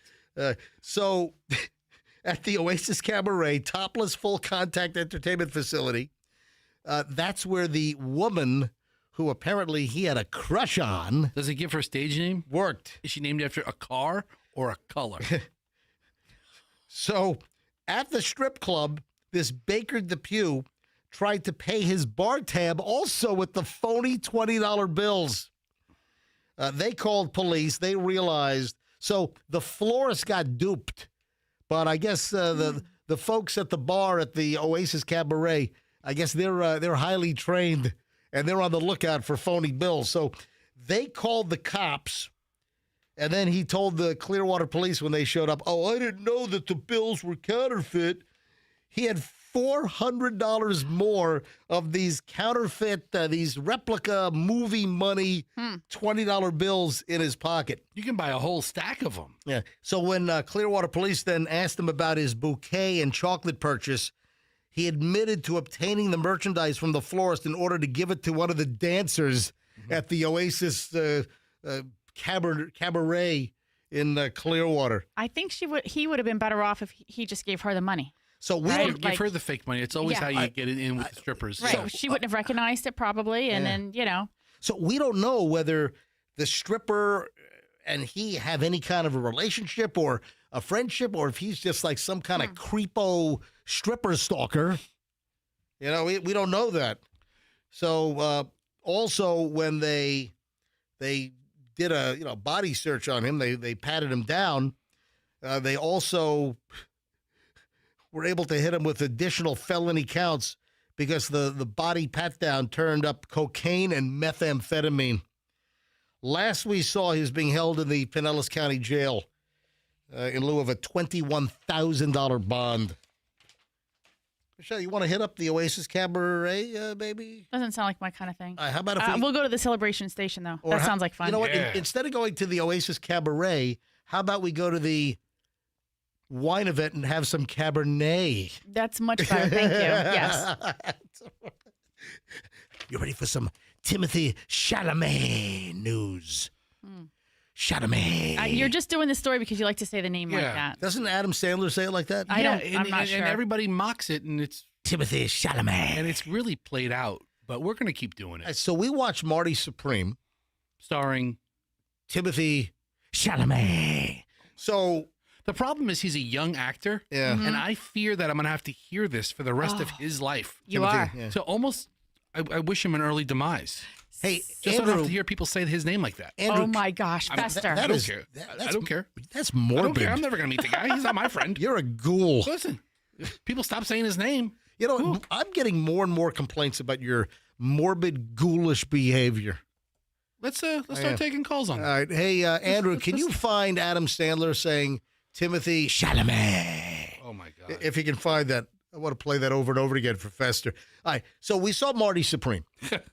Actually, Michelle, this is going to be a little bit of a movie weekend for us because we have 3 more to watch. Now, I'm not in the Academy, so I can't vote for the Academy Awards, but I am a SAG-AFTRA member, so I get to vote for the SAG Actors Awards. So we have 3 more movies to watch. I'll get to that in a second. But there's a fight going on because one of the nominated movies, I think also Academy Awards, is Marty Supreme. Okay. And, of course, in Marty Supreme is Timothy Chalamet. Chalamet. Oh, God. But listen, if you people are feeling my pain, come back in like 30 seconds. The family of the character that is based on this Marty Supreme, the family, like the grandkids, they're all saying that the movie's like bogus and they took liberties. So there's an ugly fight. Between the other Supremes? No, this is breaking out that family members, descendants. Because he still has a daughter, and I think it was 2 grandsons that are alive, and so they're challenging some of the. Well, they're challenging actually the whole movie. Hey, so the Supreme family is not happy? What was his real name? Rice. Yeah. Dorf or Rice. Yeah, I've got it here somewhere. But the family, they're pissed, and they're like doing interviews now. And now, is this going to cloud the awards season that, the movie? I like the movie. Marty Supreme was good, and I give it a recommend. I definitely would watch Marty Supreme. So it's about a table tennis guy named Marty Reisman. Yes. Okay. So the mother and her 2 adult sons, I guess, watched the movie, and then the comments started rolling. From them on the inaccuracies of Marty Supreme. And the film, which is directed by one of the Safdie brothers, we generally like their stuff. Josh and what's the other Benny. one? And they kind of split up. Now they've gone there. Because Josh is naughty and Benny wants to pursue other types of films. All right, so the story is of this ping pong or table tennis player back in the 1950s. and he'd hustle his way through, and then he wanted to get to these, world championship, ping pong tournaments. So along the way, he has an affair with a married Hollywood actress, which is played by Gwyneth Paltrow in the movie. He is paddled on the rear end by the husband of the Hollywood star who he's having a fling with. And you're not going to believe this. Do you know who the husband is of the Hollywood star played by Gwyneth Paltrow in the movie?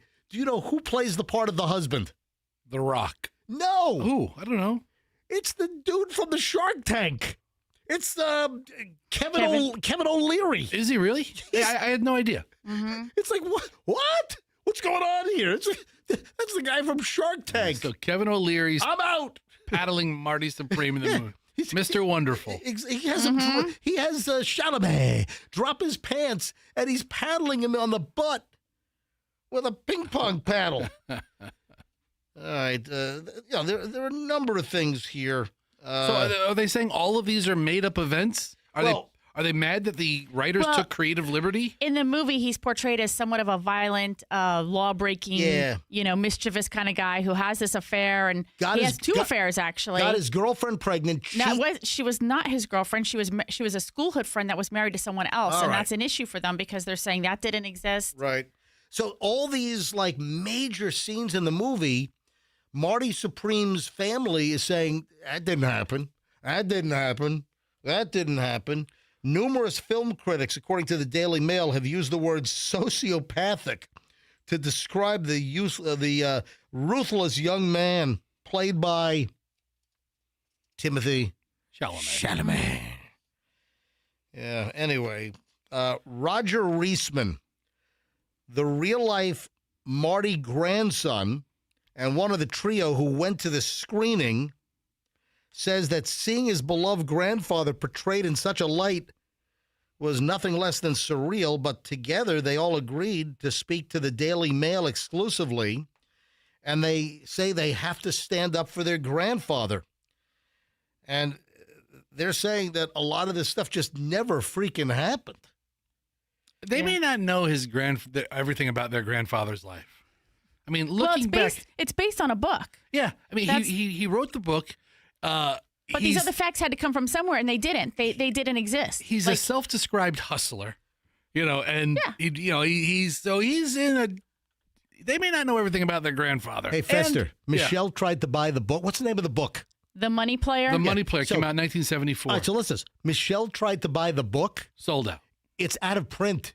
And like the cheapest she could find it was like $600. No, $6,000. I'm sorry, what?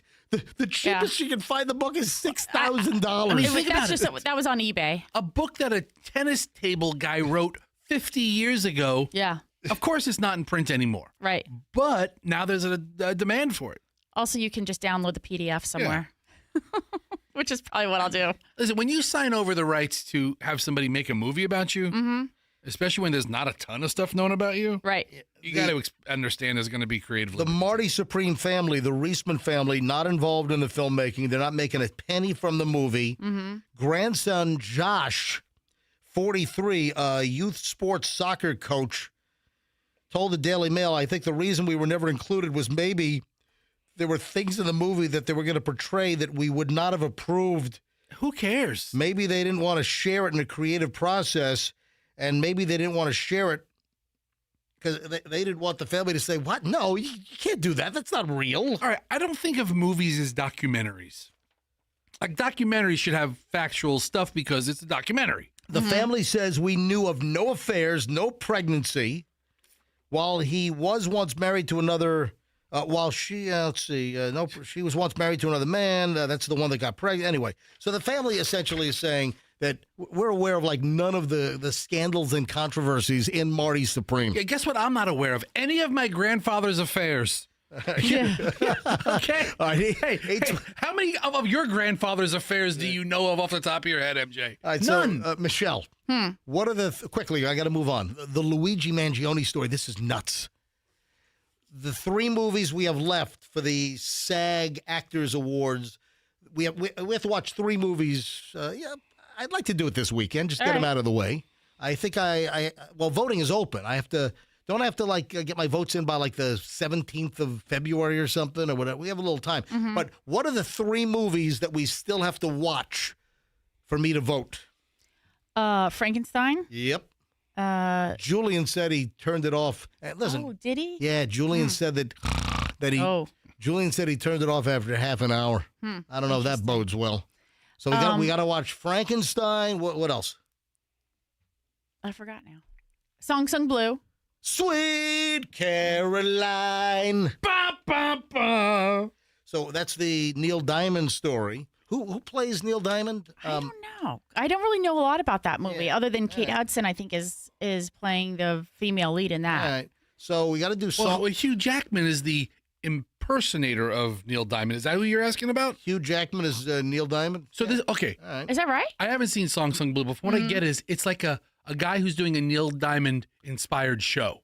It's not the Neil Diamond story. Yes, that's correct. Because the Neil Diamond it's like story a cover band. Right. Oh, it's a tribute band. Yeah, it's like a guy he's making his living singing Neil Diamond songs at the Holiday Inn. Right. And it's Hugh Jackman? Or something like that. And it's Hugh Jackman. Oh, interesting. Oh, okay. All right. See, I don't know. All right. Yeah. So Frankenstein, Song Sung Blue, and the last one is Blue Moon with Ethan Hawke. Ethan Hawke and Blue Moon. They probably shouldn't have had 2 movies this year with the word blue in it. I mean, it's a little, confusing for people. And they're both about like musicians. Well, for the porno awards, there's another one with blue in it.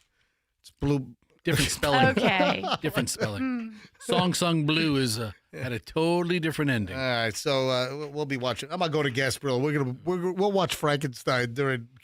Oh, okay. Gasparilla is gonna be a little Frankenstein-y this year with 40+ mile-an-hour gusts. All right, so the Luigi Mangione story is nuts. What the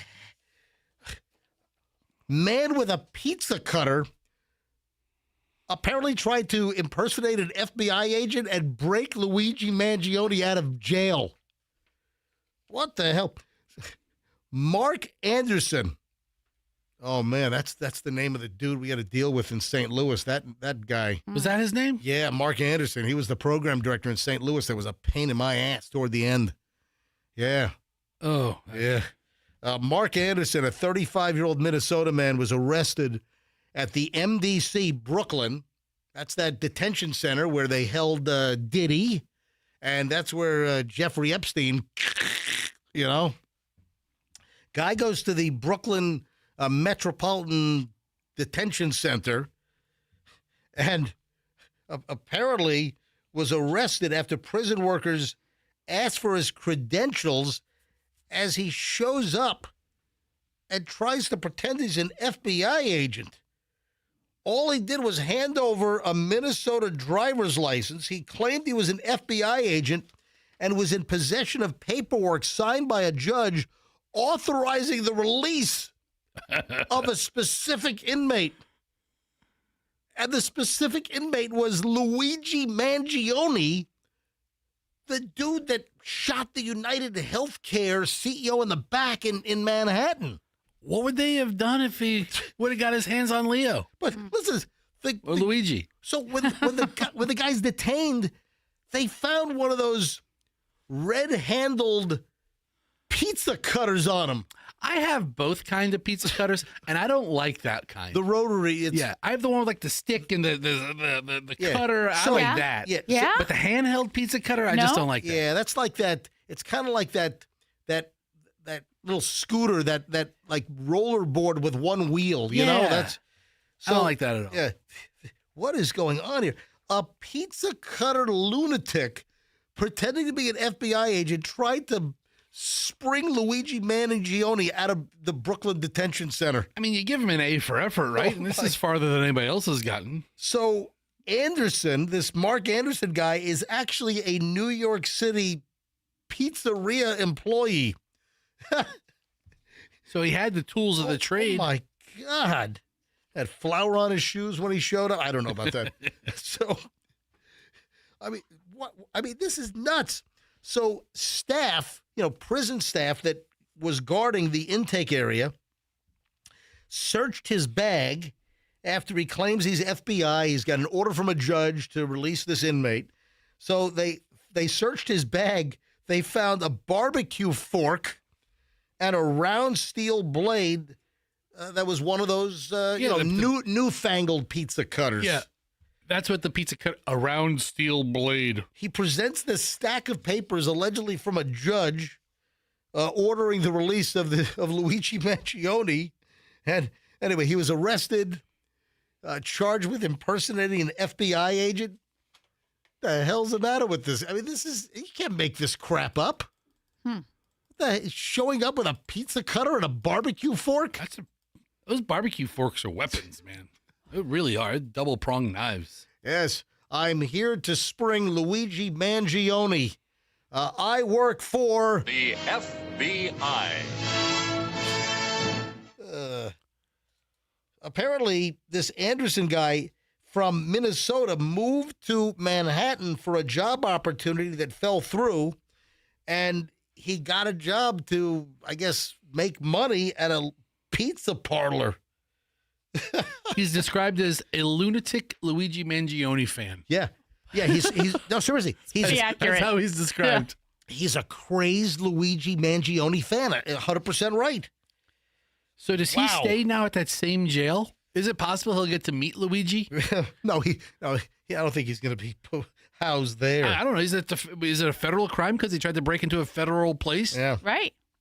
Mangione, by the way, is supposed to make an appearance in federal court this morning. So did he know that? Was trying to get him sprung before the next hearing? That's ridiculous. Better luck next time. Yeah. Hey, Michelle, you ever hear of a coregasm? No. Would you like to hear about a coregasm? Sure. This woman says she has to avoid a certain exercise in fitness class because, she got very embarrassed. Apparently, she's a model. I've seen her picture. She's very attractive.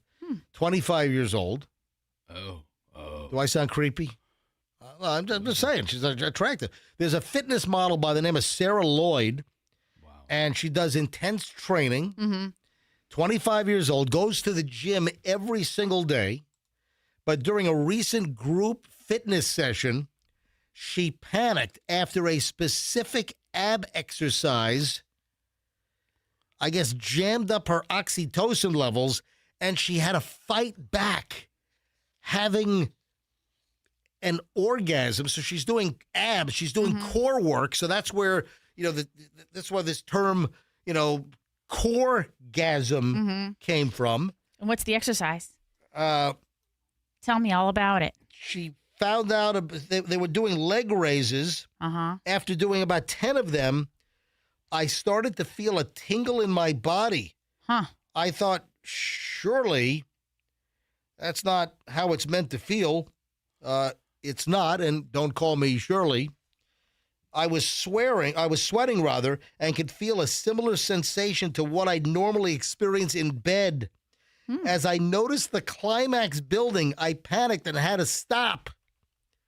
So now she's dubbed it a coregasm. And people apparently have this. Exercise. Why are you looking at me that way? Michelle's like, Did you watch the video of it? I did not watch the video of it. Why not? There's no video of her in the class.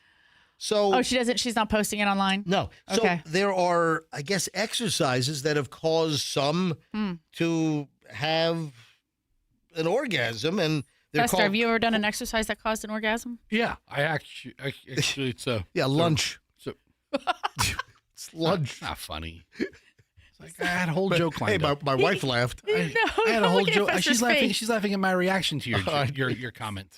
I'm even gonna call it a joke. Go ahead. Ask me the question again. I'll try my joke. It's probably not gonna be funny now. Go. Fester, have you ever done an exercise that gave you an orgasm? Yes, it's a wrist exercise. That's a joke. That's a joke. See, MJ's was a jab. Mine was a joke. Apparently, that's a difference. Apparently, the coregasm is fairly rare, but it's not unheard of. Michelle, have you ever experienced a coregasm?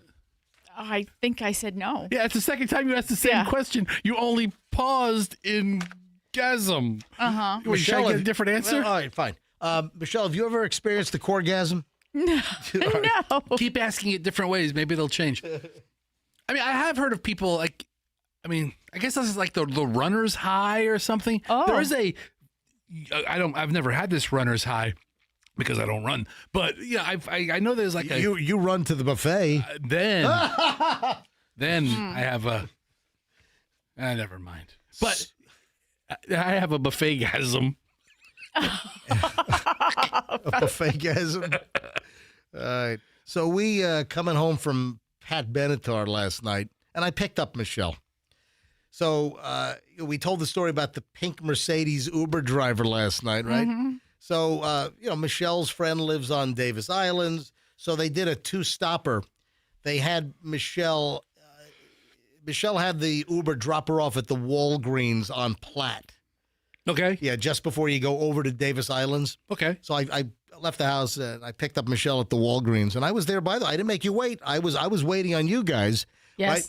So on the way home, we're on Kennedy. Man, Kennedy Boulevard, just a mess with the one lane each direction. They're putting in new sewer, whatever the hell they're doing on Kennedy.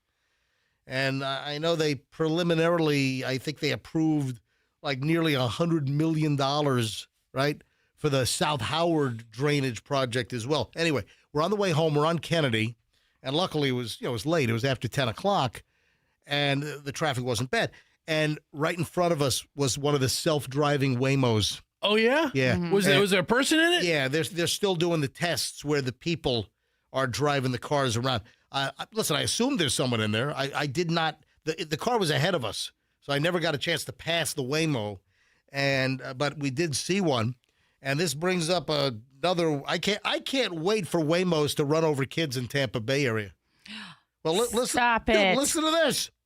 A Waymo hit a child near an elementary school. Oh, no. Oh, my. It's like one thing after another. A Waymo driverless vehicle, and I'm bringing this up because the Waymos are on the roads of Tampa Bay doing the learning procedures, and at some point soon, the plan is to cut the Waymos loose without a driver and pick people up autonomously. A Waymo driverless vehicle struck a child near an elementary school in Santa Monica, L.A. area, California, L.A. County. The company voluntarily reported the incident to federal auto safety regulators on the same day. The National Highway Traffic Safety Administration, NHTSA, is now investigating. In a separate incident in Los Angeles, another vehicle owned by Zeekr, is that a new? I guess sped through a one-way street in a residential neighborhood near Dodger Stadium. Is Zeekr a new autonomous car service? Yeah. Not to be confused with Gleeker. So Zeekr is the deal. Yeah. So now this incident's being investigated. But here's the story. This is why it's nuts. The Waymo apparently detected the child in the road. It slowed down, but still ran him over, or still hit the kid. Waymo don't care. Waymo ain't got time for that. What the heck?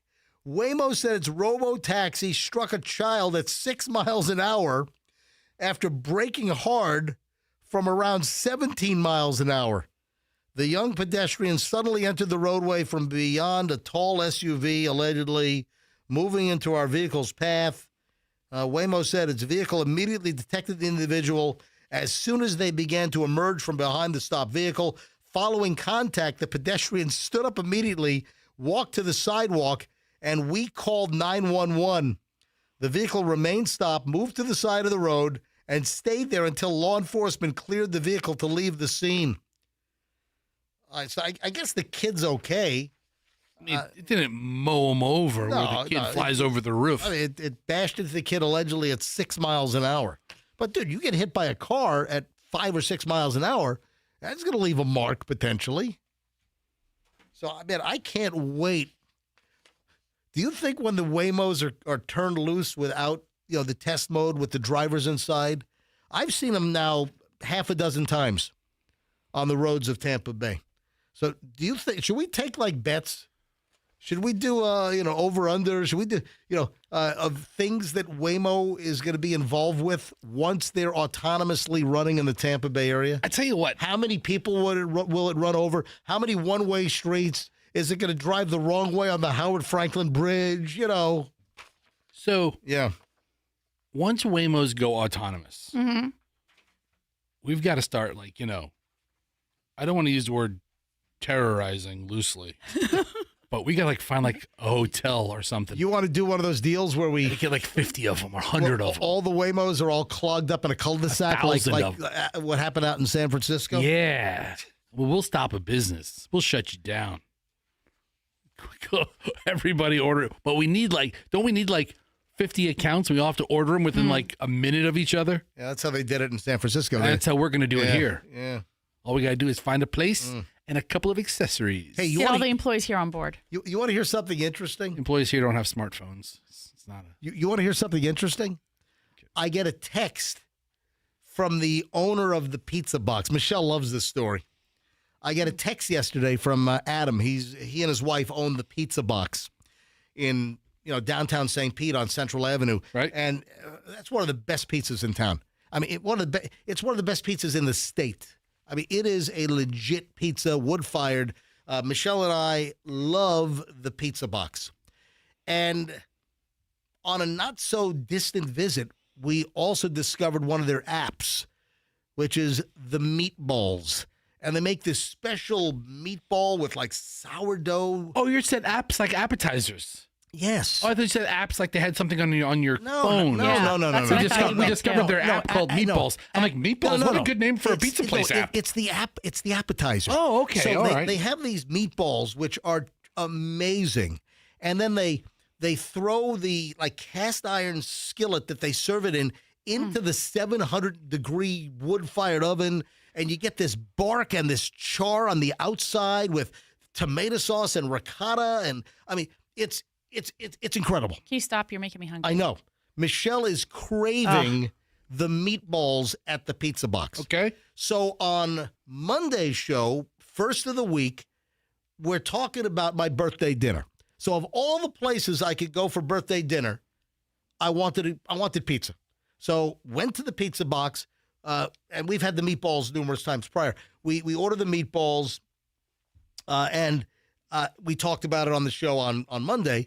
And I get a text from the owner of the pizza box that the meatballs have been flying out all week long, and he's never had to make more meatballs midweek. Midweek meatball run. It was a, let me see if I can find his, here we go, Adam. Let me get his text. I literally never have had to make meatballs on a normal week on a Thursday. The meatballs are flying out, and this is because you mentioned them. Because Michelle is dreaming about these meatballs, and the pizza is incredible. I'm telling you, it's one of the best pizzas in the entire state at the pizza box, and the meatball appetizer is outrageous. And look, it just shows the power of radio. And guess what? I shot a video. I shot all the video of the pizzas and my birthday dinner, and I just haven't put it together yet. So sometime, probably later today or sometime this weekend, I'm going to post a video from last weekend, my pizza birthday dinner. So I've got it in the the edits app for Instagram. So I got to put it together. I'll do a voiceover. So look for that sometime either today or this weekend on my Instagram at Certified MJ Radio.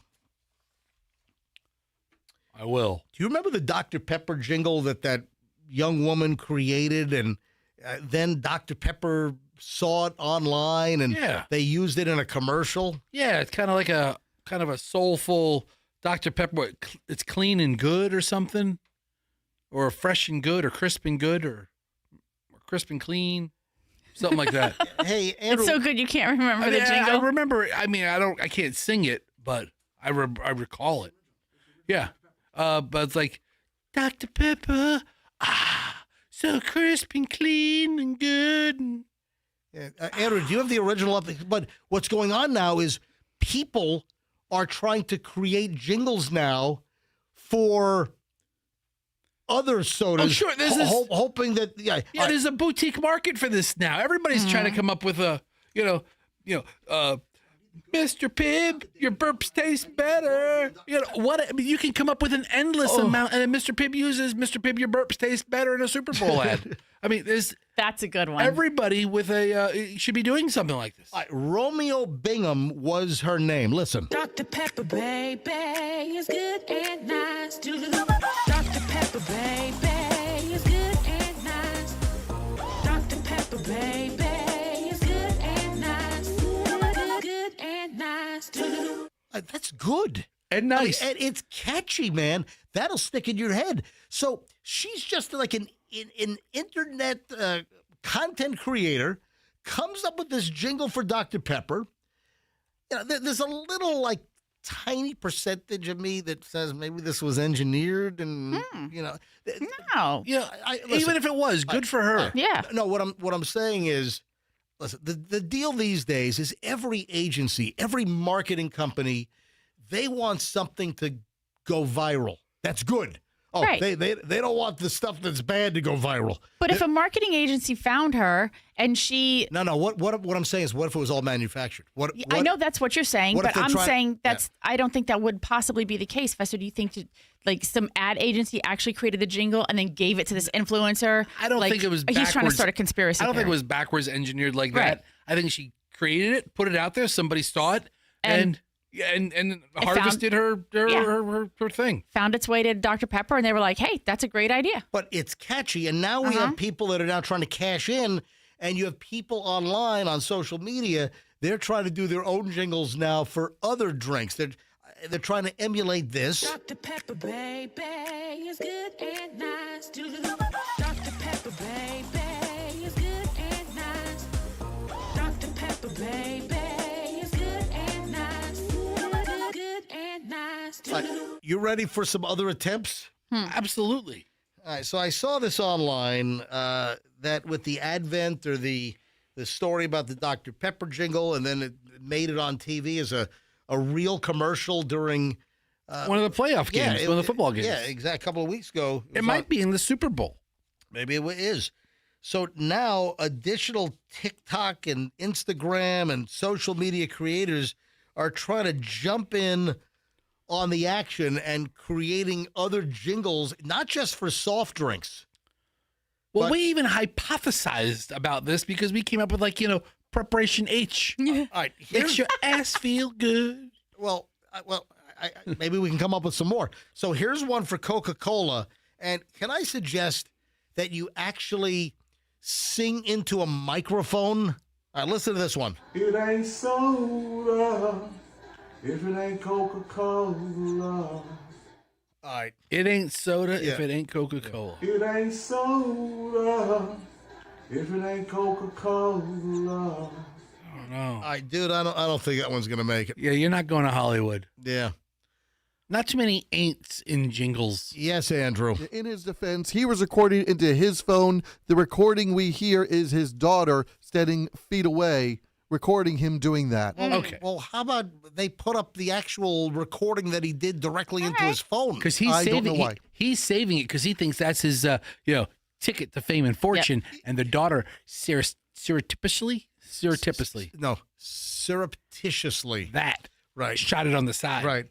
So also very cute, right? Like that makes it cute. And people go, oh, look at that. She's filming him. I don't think this one's going to make it. It ain't soda if it ain't Coca-Cola. All right. How about one for Mountain Dew? Yeah. $2 million. Mountain Dew is for you.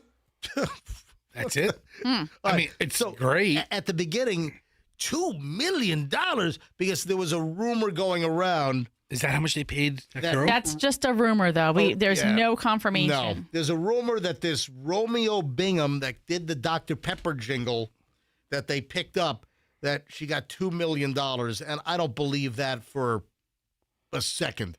All right, the Mountain Dew one. $2 million. Yeah.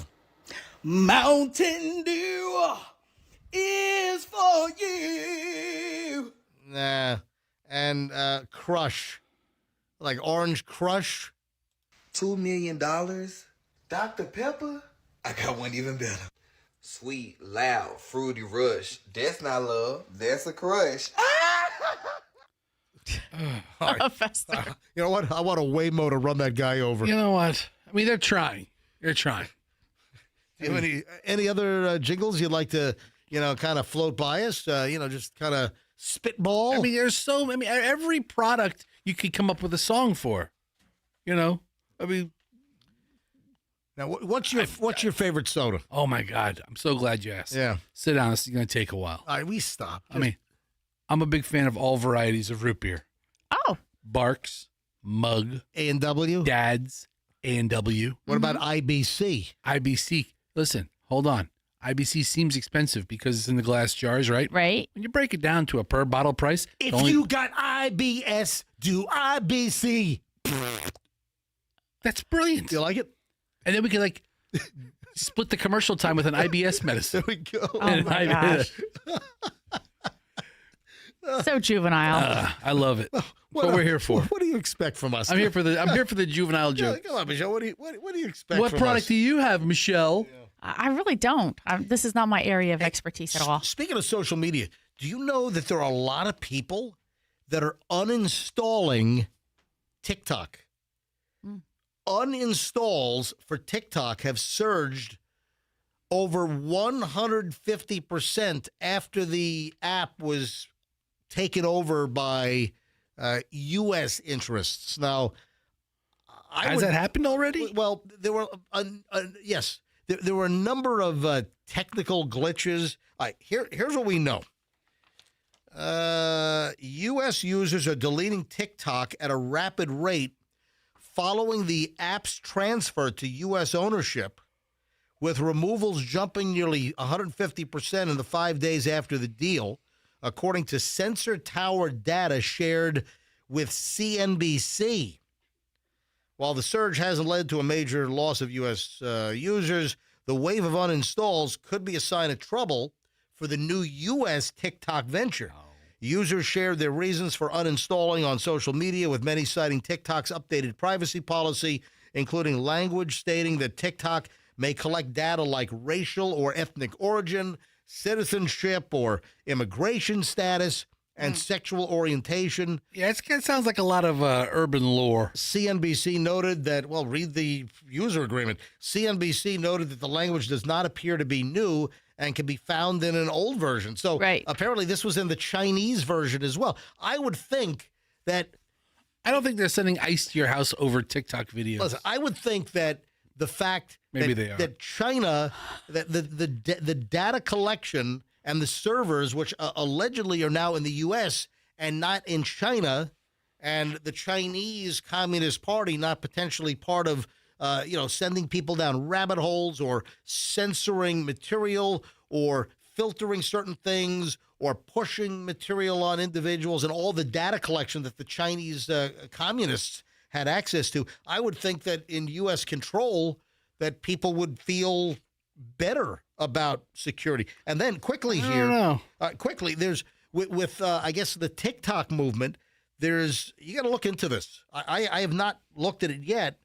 There is a new social network called Upscrolled, and Upscrolled is seeing a massive, massive surge in downloads after the U.S. takeover of TikTok.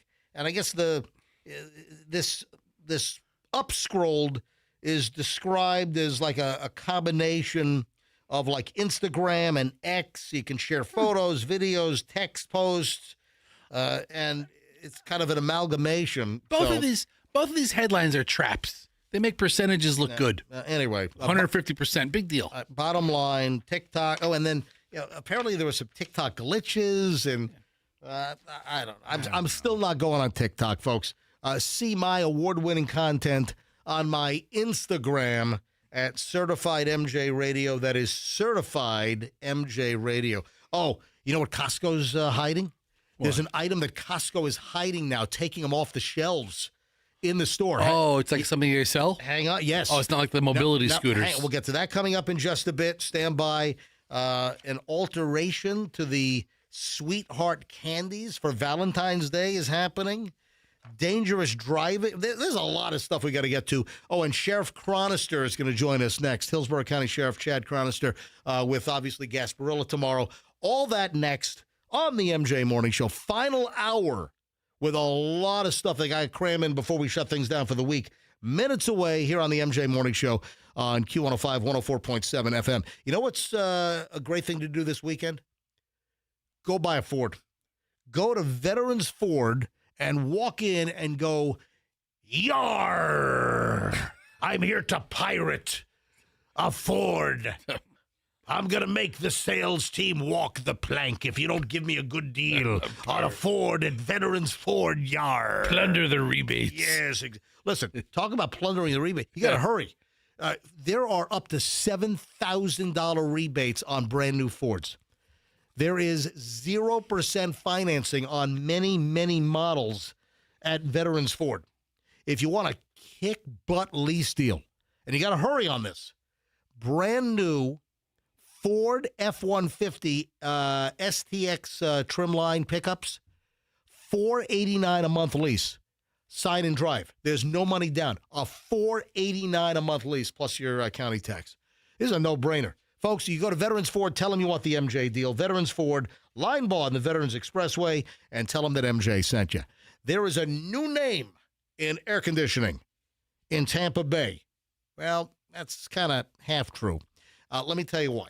Because we used to do commercials for Plan B air conditioning. Plan B has shifted to an already known name in the Tampa Bay area, and that's Air Rescue. Yeah, so Plan B, the owner, Kenny, who founded the company, also an interest in Air Rescue, a 70-plus-year-old company here in the Tampa Bay area, and they decided, you know what, Air Rescue is a better name. Let's consolidate instead of having two different companies. So that's why Plan B Air Conditioning is now Air Rescue, a well-known name. If you want amazing service, it still continues. If you want great, honest pricing, it still continues. If you want the 10% MJ discount, you call Air Rescue. Any air conditioning or heating problems, airrescue.com. That's airrescue.com. Hurry. Days left on the special on the tune-up. Typically, the AC tune-up is $99.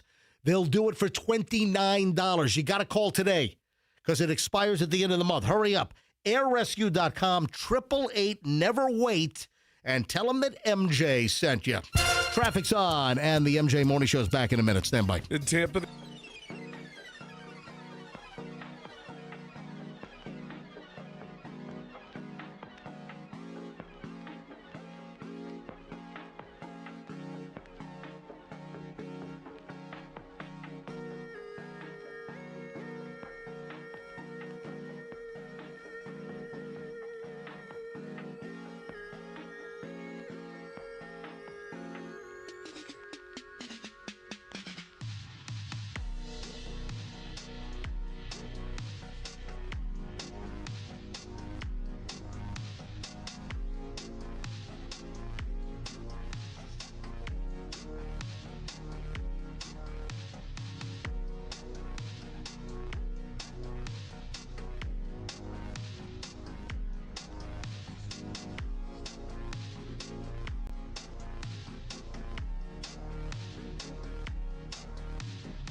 Hey, man. People were calling Andrew saying, hey, you got to wake up Fester. People were watching during the break on, on MJTV. The camera's on. Yeah. That's fine. I can sleep anywhere. Yeah. I don't care. I'll sleep. I got a physical today. Oh, yeah? Yeah, something you know nothing about. Yeah, I've got my yearly physical later today.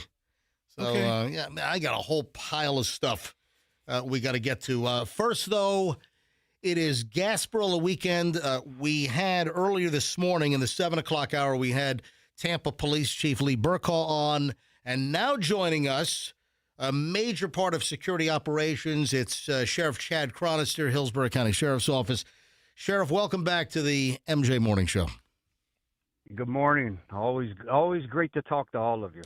Sheriff, obviously, Gasparilla's a huge event, the biggest event of the year here in the Tampa Bay area.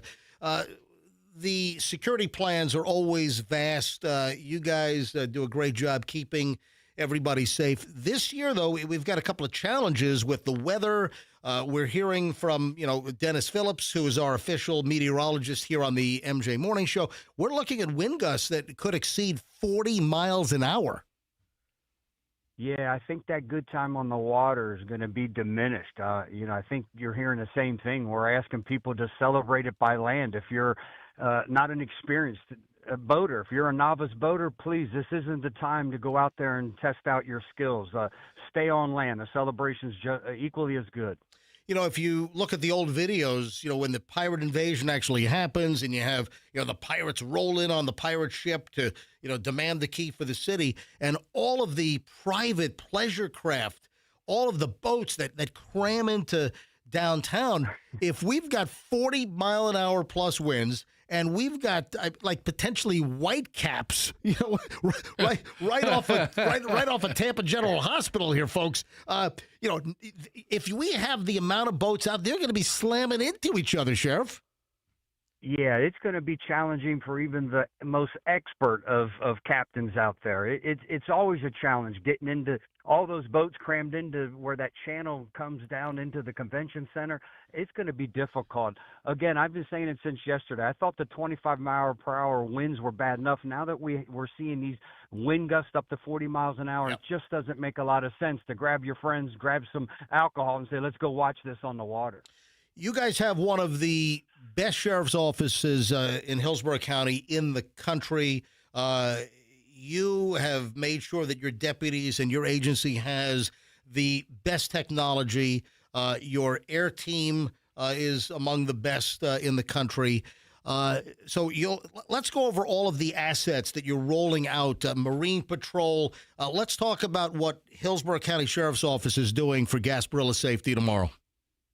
MJ, I couldn't be more grateful because not a lot of sheriffs can say that they have this type of support from their county commission and their county administrator. I was telling someone yesterday, there's no scenario that you could dream up, even from the craziest of movies, like this is a nightmare, that we're not prepared for because we have the equipment, we have the technology, the innovation, and the training that the deputies receive to go out and be a part of it. Our boats have biological detectors on it that we could sniff out a dirty bomb. We're going to have divers on the boats. Our new safe boats that are almost indestructible, where there's a flotilla. If we need to ram a boat, if someone would try to, there would be some type of incursion that would occur.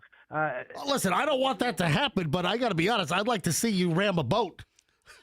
No, me either. But it's nice knowing that we have three of them and a fourth on the way if we ever need to. There's nothing, no threat that we can't stop. When you talk about the aviation unit. And people being up in the air, the 10 drones that we'll deploy to give us a better angle and be able to monitor the crowd and see something before it's able to become problematic. I mean, we're one of the few agencies that has the luxury of having trained snipers that shoot from the helicopter. It's not just looking pretty up there. Yeah. Again, those are sniper ups there. There's armed with a 50 caliber, the only round that can stop whatever that tries to, again, if it would try to get on that route and become unsafe. And again, I'm talking worst case scenario, and I don't mean to be a conspiracy theory. No, but listen, if you have some maniac in a truck and you need to stop a truck, you got a sniper with a 50 cal that can bust out the engine block on a truck. That's exactly right. Again, I want this community to know when we get 350,000 to 400,000, I think it's still going to be historic crowds because of all the Boston fans coming in for the game the following day. That your sheriff's office is prepared. We plan for every contingency. We train throughout the year, and that we're ready for an iconic event like this. And you know what? I don't think a lot of people realize that we have those visitors from up north, and they are not afraid of the cold or the wind. Yeah. They're prepared. By the way, Sheriff, that's Michelle, who's now on the show with us every single morning. I love this. I need to call in more often. Now this has become even more appealing. But you're exactly right, Michelle. You think about people are still digging themselves out of 2-3 feet of snow. Mhm. A little cool weather and wind isn't going to diminish their fun this Nope. weekend. Last thing, and thanks, all the local agencies. We had Chief Burkaw on this morning, TPD and HCSO, incredible partners working together. Other agencies, state agencies, agencies from around the entire area will be assisting tomorrow. Before I let you go, earlier this week, we talked about your deputies that saved that kid's life on the shoulder on 275. I thought that was fantastic. Absolutely one of those proud papa moments that they jumped in the way they did. The child got into his dad's supplements, similar to Adderall, and he was overdosing. He was not breathing. He tried to rush him to the hospital himself. He wasn't going to make it. He saw that his child was unresponsive. He called us. They rushed to the interstate, jumped out, performed CPR, and ended up saving his life. Again, I've called every single one of them. I couldn't be more proud of them. Awesome. Sheriff Chad Chronister, Hillsborough County Sheriff's Office. Sheriff Chronister, I'll see you soon, and thanks for what you do for Hillsborough County residents. Thank you, everyone. Thanks for all the support. Happy Gasparilla. You bet. All right. Got my physical today. Great. Yep. Are you ready? 13:30 hours. Are you ready? Yeah, listen, I'm fine. Yeah, he just had that big old steak last night. Yeah. He is ready to go for his physical. Yeah, your blood work's going to be off the charts today. I'm not going to do the blood work today. Oh, okay. Michelle, what did I say to you about that? You try to tell me you're not going to do it, but I don't know how they do a physical without the blood work. I don't know what the procedure is. You go to a separate place to do the blood work. You go like the Quest Yeah, but don't you do that Diagnostics. first? No, I think My place, we do it first. No, all right, listen. Sometimes you get a physical, then you go back for the results. I mean, there's time. There's time. Yes. So I get the regular physical stuff, and then I think I'm trying to remember. You sound very confused about what's going to happen today. No, hang on a minute, because last year was the first time I went to this particular doctor, a great South Tampa doctor, and I'm trying to remember whether at their location, if I did the blood. You know what? I think I did the blood draw. Yes, I think I did the blood draw there, but I can make it so close to our house in South Tampa. I'm not going to do the blood today. I shared a freaking 34-ounce bone-in USDA prime ribeye with Mark at the Hard Rock last night. You had a fillet at the Hard Rock, Michelle, and I'm not going to do blood tests today. Listen, I only eat red meat. Like once, do you know, Fester, do you know the last time I had red meat? I do. When is today is Friday, January 30th. Yes. 2026. When is the last time I had red meat? April 12th, 1987. No, I had some red meat last weekend because we had the meat. We had the great meatballs at the pizza box. Oh, okay. I'm mistaken. But I have no, I have no idea when you ate red meat last time. Before that, the last time I had red meat was the bolognese at Christmas dinner out in Colorado that I made. But I don't have a list of all of your dietary. Do you know the last time I had and I love steak. I love a good steak, but I don't eat a lot of red meat. And I love red meat. I love it. The last time I had actually had a steak was, Michelle, I had a steak in the freezer that I made. Was that early December, or was it Maybe. like sometime in, it might have been November. Okay. Yeah, I don't even remember because you don't really eat it all that often. Listen, I don't know if like the cholesterol levels, I don't know if having a humongous steak last night at Council Oak at the Hard Rock, I don't know if that will instantaneously show up in my blood work if I have it drawn today. I'm going for the physical today, Fester, and then next week I'll go have the blood draw. I think usually for like blood draw days, you have to like not eat after midnight. You mean, that's right.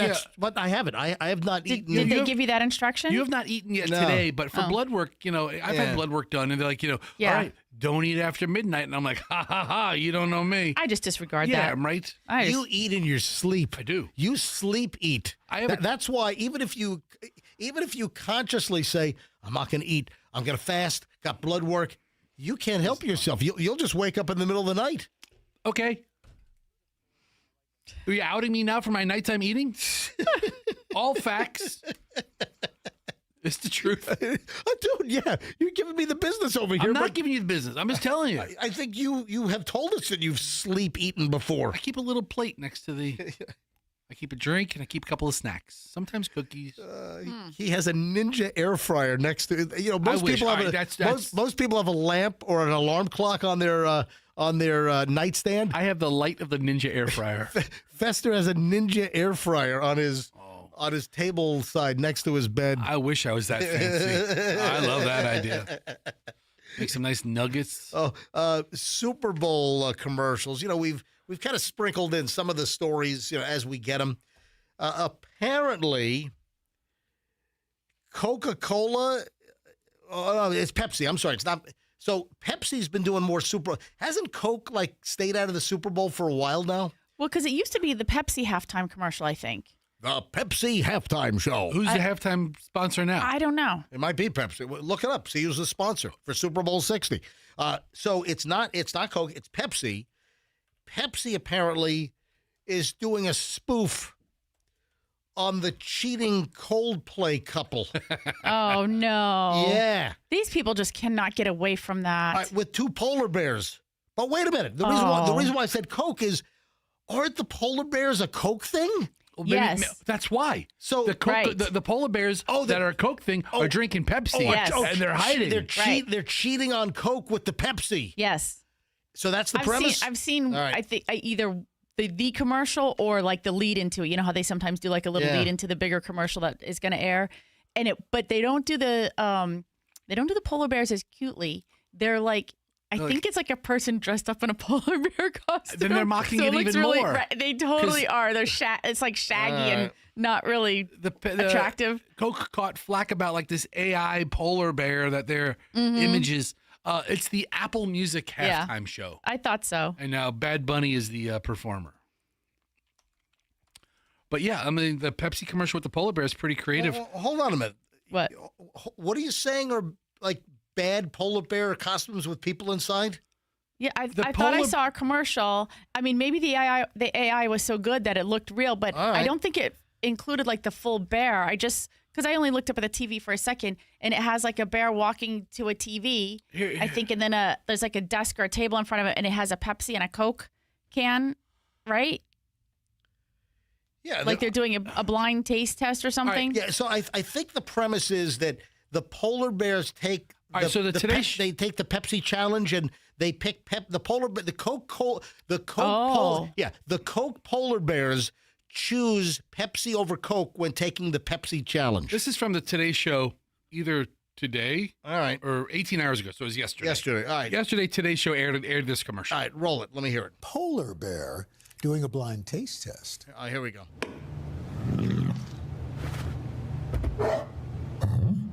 You're not the only one, but this can be heavy. So the polar bear picks Pepsi in the blind taste test. Gotcha. And now he's distraught that he's made the switch. Gotcha. All right, so is he going to end with the And now they're at a concert. There we go. Oh, so then the polar bears are up on the Jumbotron drinking Pepsi instead of Coke because it's the Coke polar bears. And then they stay and they don't hide and they drink it. Dude, they missed the boat. As soon as the polar bears realized they were on the Jumbotron, they needed to duck and hide. No, they were proud of drinking Pepsi. And it looks like it's a CGI type. It looks pretty polar bearish. All right, so Costco is reportedly removing what from displays on the shelves in their stores? Is it a particular product or is it in the electronics section? I'm giving you a little bit of a hint. Cutting down on a large portion of the rest of the store. What, TVs? Well, no. They have so many damn TVs. They do. I mean, it's like Hey, listen, 6 rows of TVs. I bought my parents, my dad, who's been bedridden for over a year now. My dad had some janky, like off-brand piece of crap. And I went to Costco. You got him a nice TV. And bought him like a 77-inch Sony for like $5.99 or something. TVs are now disposable. They're so inexpensive. He's like, Todd, that's the best thing we've ever put in here. I'm like, yeah, because now you got a nice big TV. So what is Costco taking off the shelves? Okay, so it's not TVs. It's probably not cell phones. Laptops? Yeah, well, you're getting warmer. Okay, all right. Tablets? You know what? Now I'm getting colder? It's in the zone that you had with laptop. All right. So Costco is allegedly, there are reports that Costco is removing RAM. You know, the random access memory that our computers use, and you can buy RAM and additional storage. Additional storage. For the not the actual hard drives, but RAM, which it's the memory that helps your programs get going and for you to be able to do things on your desktop, etc. So that's like the layman's explanation. But people are stealing RAM. People are stealing also GPUs and other PC parts. The reason why, and this is another problem with AI. This is nuts. The cost of some of these computer parts is going through the roof. So according to multiple tech websites, this happened to come from tomshardware.com, which I like this site. The ongoing memory shortage has spiraled so out of control that even spacious aisles of Costco are apparently no longer safe from the ramifications. Get it? A customer has just shared a photo from the local store where the demo units on display no longer have any memory installed in them. Oh, they're taking it out of the display model. Apparently, they're stealing the RAM. I was trying to picture it because the way you were saying it, it was like. Well, I don't know if they also. I don't know if they sell like additional RAM. Yeah, well, yeah, like a additional RAM, so you can slide it. I don't know. I know that I've seen all kinds of electronic parts at Costco from time to time. So they're using the model computer. And they're stealing the CPUs and they're stealing the RAM out of that computer because that has a functioning motherboard. Is that the right term? I don't like. Apparently, so Costco has caught people apparently stealing from PCs. These savvy shoplifters. So the deal is that the RAM. When you buy a computer, it comes with 16 gigabytes of RAM. That's the initial startup memory or the working memory. I mean, I'm not a computer expert, but I'll give you an example. So what's going on is artificial intelligence, AI, and all of these data centers that are being built, they are chewing up massive quantities of RAM, of the random access memory is what I think it stands for. And the prices are going through the freaking roof. I'll give you an example. So my laptop right here, I've got this, I have a Lenovo, what is that? I've got what is that? I can't even see it. You got a Lenovo. Yeah, I got a Lenovo T590 or something over here. Oh, the T590. So hold on. This laptop right here, this machine is, it's like 10 or 11 years old. I bought this a long time ago, and it still works great. And I only use it during the show, so it's not like it's on every day for 10 years. But you got 48 gigabytes of DR4 RAM. All right, so I don't know if I have that. I'll have to go look at about this computer in Windows. But the point I'm trying to make is that I have the same model at home in my home studio. Oh, the T590. I've got two of these same machines. That's the 15.6 screen? It is the 15.6, I believe. It was released in 2019. No. I bought this in 2016. All right. So, hold on. I got to see what freaking maybe it's not a T590. Hold on a minute. I don't think that really matters. Yes, it does. Oh, no, it does. The Lenovo ThinkPad T590. Oh, I'm sorry. It's the T580. Oh, wish you had a 90. I have the T580. You poser. I'm a poser. So I went to start shopping for new computers and, Don the IT guy. You only have 32 gigabytes of DR4 RAM. Exactly. Yeah, 32. All right, You to 32. So Don the IT guy, he turned me on to the Microsoft Surface laptops. We gave away a bunch of tablets, but he turned me on to the Microsoft Surface, and I have that one at home as well. That's my prep computer, but I was looking to replace maybe this one and my home studio laptop, and I go to look at the pricing, and the Microsoft Surface, it comes with 16 gigabytes of RAM. If I want to take it up to 32, it was like $600 more for the freaking just additional 16 gigs of RAM. Mm-hmm. What? Hold on. What did you? I just dumped that. I said what? Yeah. I thought you said something else. No, he said what? Oh, I thought there was an F on that. No, I said, dude, I just dumped you. I just dumped 5 minutes of the 5 seconds of the show. No, when I'm really shocked, I Oh, pronounce my God. every letter in what. All right.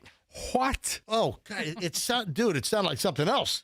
I thought you said the F-bomb. I hit the dump button. What? All right. What? Anyway, so I didn't buy the laptop yet because I need 32 for my audio recording programs and like Adobe Audition. I want 32 gig, and it's $600 more for a little bit. I mean, what would additionally be like $100 or something? Not anymore. It's like $600+ That's for some the price. additional, because all these freaking data centers for AI are chewing up all of the RAM and the hard drives. Oh, I hear SSDs. That's a whole other deal. The solid state drives, those are like going through the roof. I mean, come on, get a handle on this. Come on, China, help us get out of this. All right, 9:24, the MJ Morning Show. We don't make any of this stuff here, do we? I don't know. Final chunk. We have a long segment coming up next. The Valentine's Day candy changes. Oh, I've got a couple of bacteria stories. Yeah, germs, you got to hear this. If you have a bathroom in your house, you must hear what's next. If you have an outhouse in the back, out in Plant City or Sefner or something, then you don't need to listen to the next segment. But if you actually have indoor plumbing, I'm kidding. If you have an indoor bathroom, you got to hear what I have lined up next. This could be the most important thing of the entire show. Next, here on the MJ Morning Show, 104.7 FM. Hey, if you would like an awesome deal on a Genesis car or SUV, you get your butt over to Genesis of Tampa. That's right. Great news. Genesis is now in Hillsborough County. There was a time where there was not a Genesis store in Tampa. In Hillsborough County, now there is, and it's genesisofttampa.com. Located right off 275 and Bears, right at Bears and Nebraska. Right now, any brand new Genesis, $1,000 off instantaneously. I mean, without even haggling or right off the bat, any new Genesis, $1,000 off that sticker right now. And then listen, you want to do additional work, that's up to you. But the good news is you now have additional negotiating power, because before you'd have to go to adjacent counties to take a look at a Genesis. No, not anymore. Lease, buy, get your Genesis serviced at the phenomenal, all new Genesis of Tampa. So $1,000 off instantaneously on any new Genesis. And if you want to trade in a car, they'll appraise your car 1 year newer than it is to get you more trade-in money. GenesisOfTampa.com. Tell them that MJ sent you. Now, I hate to say this, but if you you got a new car and you're sitting at a red light, you're Joe or Jane, model citizen, you're sitting at a red light, and suddenly you hear a sound that you don't want to hear.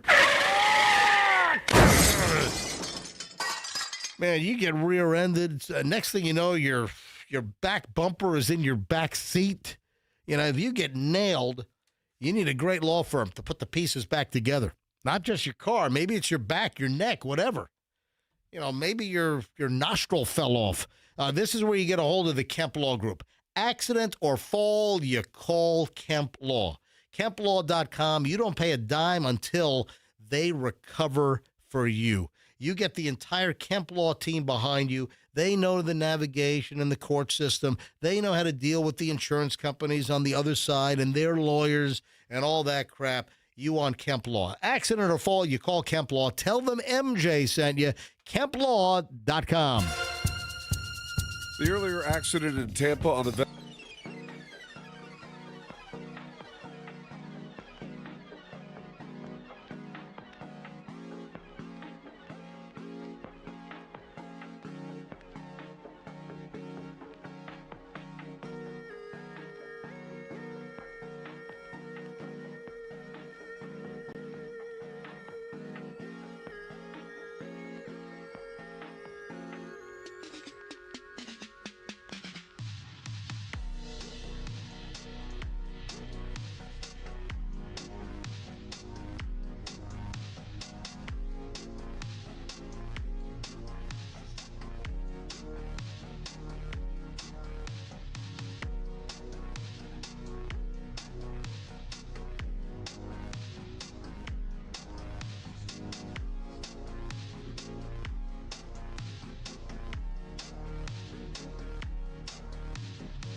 I am literally going to scare you.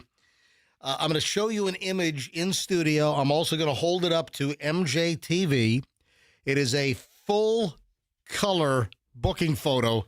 And I just want to know what the hell is going on here. It's a doctor here in Florida. Okay. A female doctor. Okay. A Florida doctor has been accused of trying to steal nearly $3,000 worth of merchandise at a Target store, was caught driving a luxury stolen car. Lindsay J. Minshew, 40, apparently stole $2,716.61 worth of merchandise during a shoplifting spree at a Target store. This happened here in Florida. This happened in Jacksonville. This is according to the Jacksonville Sheriff's Office.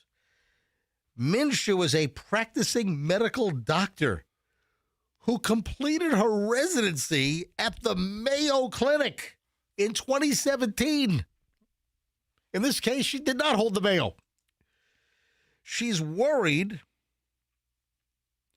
that her medical license could be in jeopardy. Oh, you think? Yeah. Yeah, she's been in Florida here since 2012. What does this have to do with her being a responsible doctor? All right, listen. Do you think, would you want to see a doctor that has the sticky fingers, is trying to rip off $2,700 worth of stuff from Target, and is also driving a luxury car that's stolen? I don't care about either of those things. Fester doesn't care. I mean, most people shouldn't care. No. Who cares? I mean, if they're a sound doctor and they're birds of a feather consulting you well, this is a travesty. Okay. Have they taken her license? According to cops, she was also driving a 2024 black Porsche 911, almost like $130,000 to $150,000 car. She was seen driving that into the Target parking lot 30 minutes before she entered the store. Anyway, she was booked into jail. She, when she booked, she was fully made up, all the makeup. All right, are you ready? Mm-hmm. Are you ready for the pic? Michelle, did you already look this up? No. All right. Fester did. I want instantaneous verbal reactions when I hold up the mugshot of this doctor who stole all the crap. You ready? Yes. Oh! What is happening? All right, let me hold this up to MJTV. Andrew, how does this look? Is it framed right?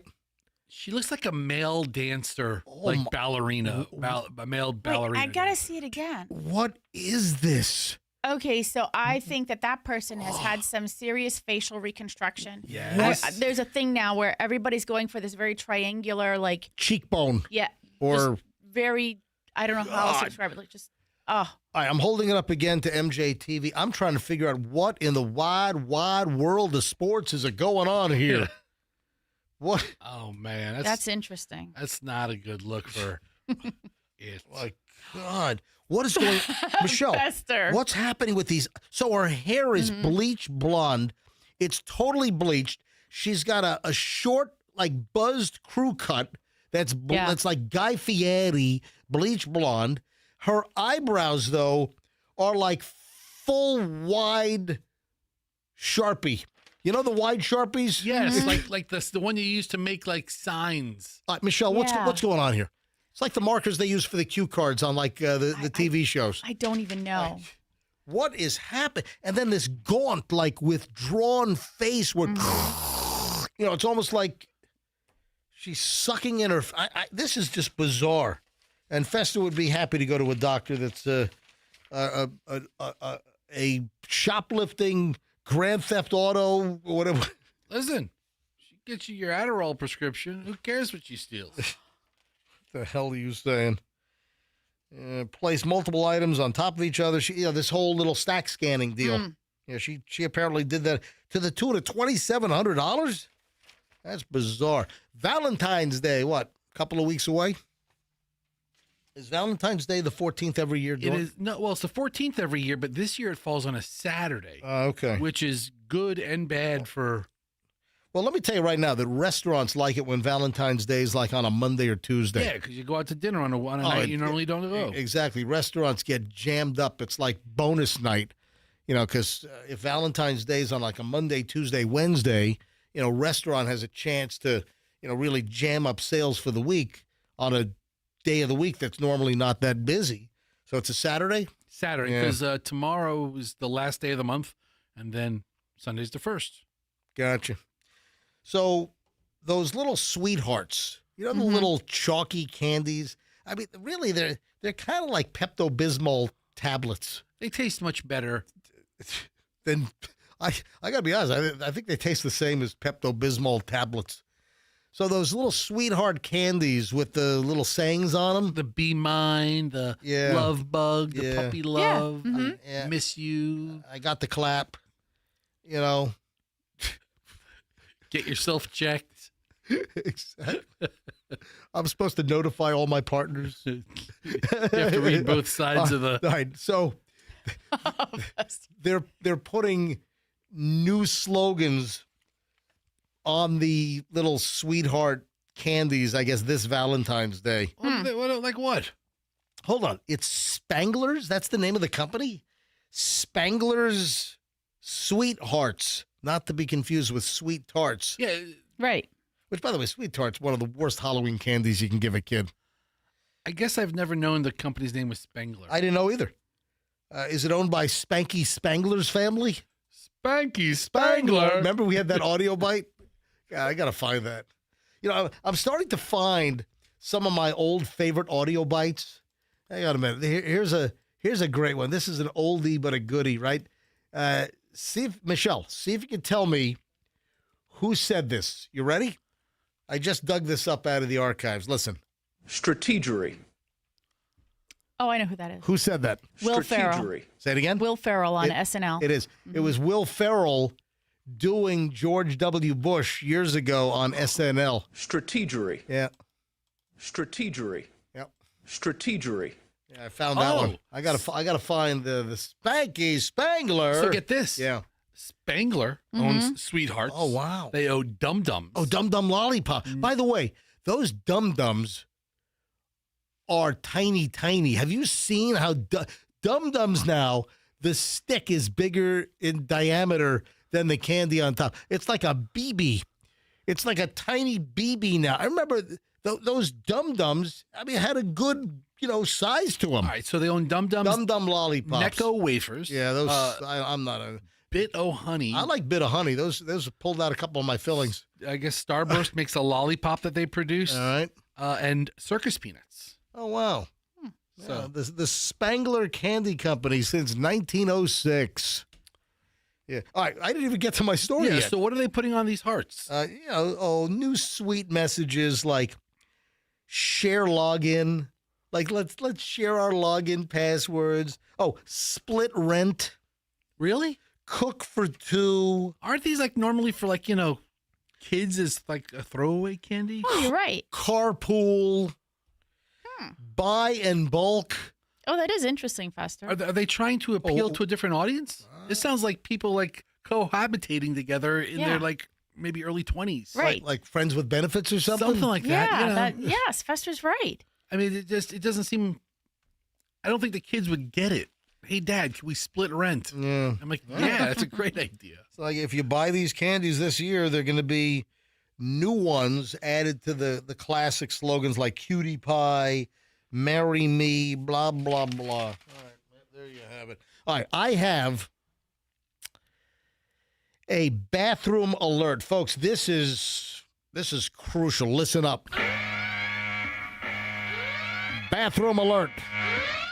If you have a bathroom in your house, this could be the most important thing that you hear today. Michelle, you saw this earlier. Did this gross you out? It did.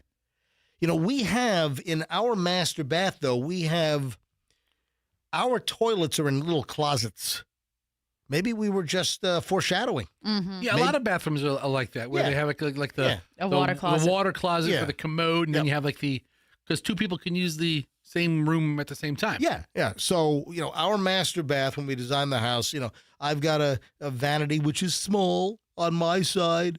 And then Michelle, Michelle, your vanity is longer than mine. Because also on my side is where the walk-in shower is. So my side is shortened. Hold on. You have a perplexed look on your face.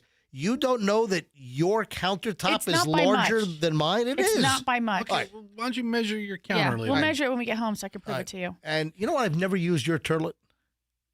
I don't think I've ever used your toilet. Thankfully. Yeah.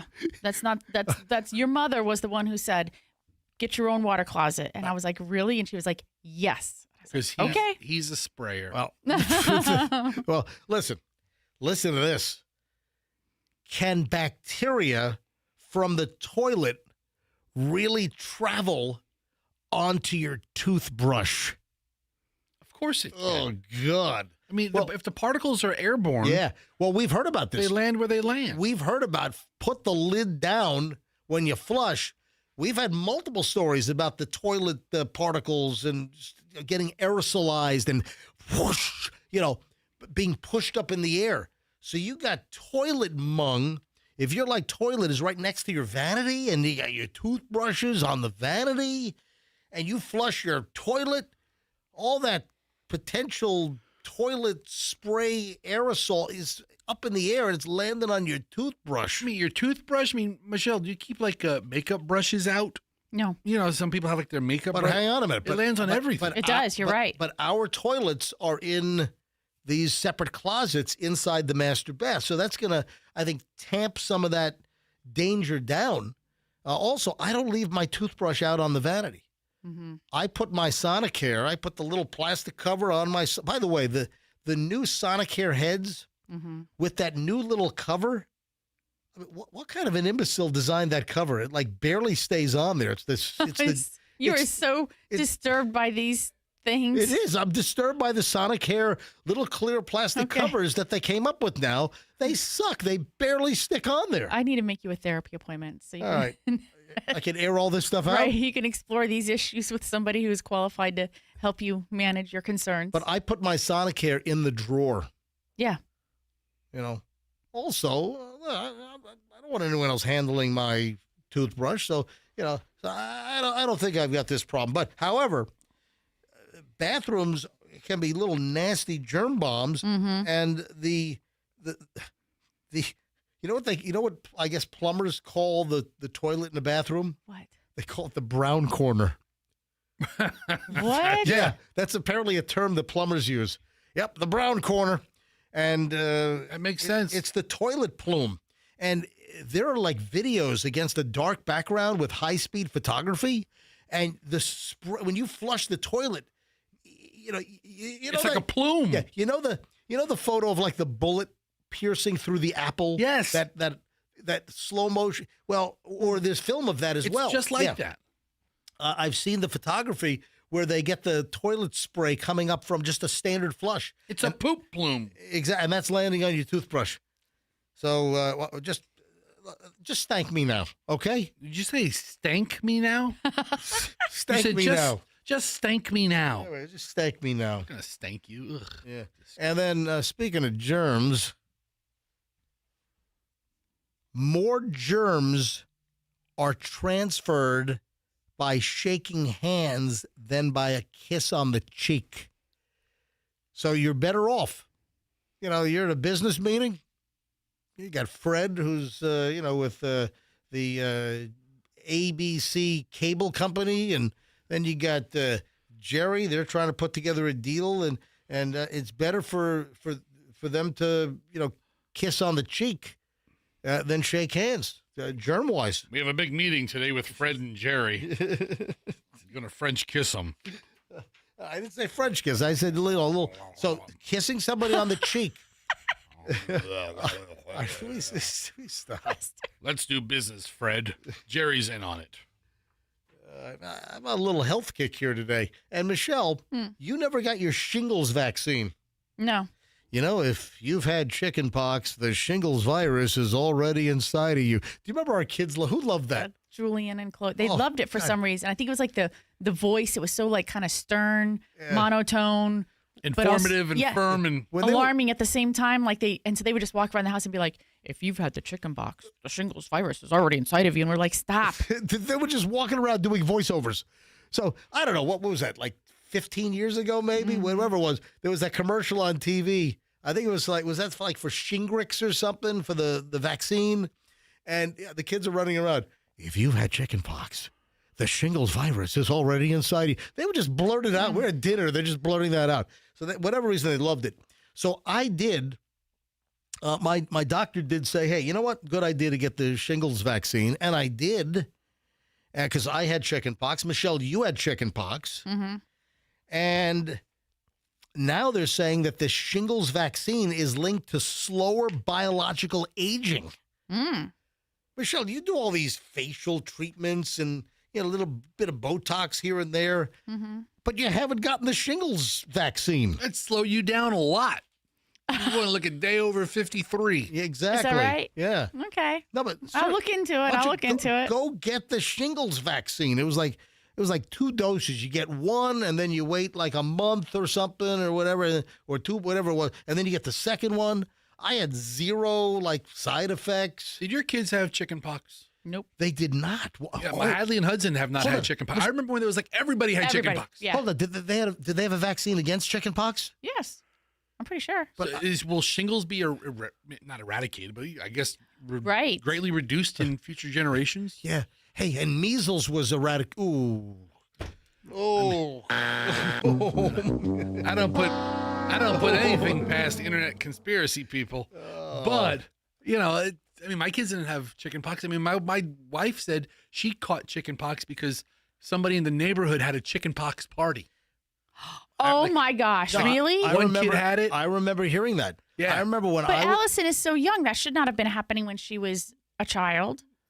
Okay, I mean, she's a child bride. Allison is what, 40? How old is Allison? I was 40-something. 48? It starts with a 4. Yeah, it starts with a 4. Yeah. And that chickenpox party thing was like your time. No, but it was.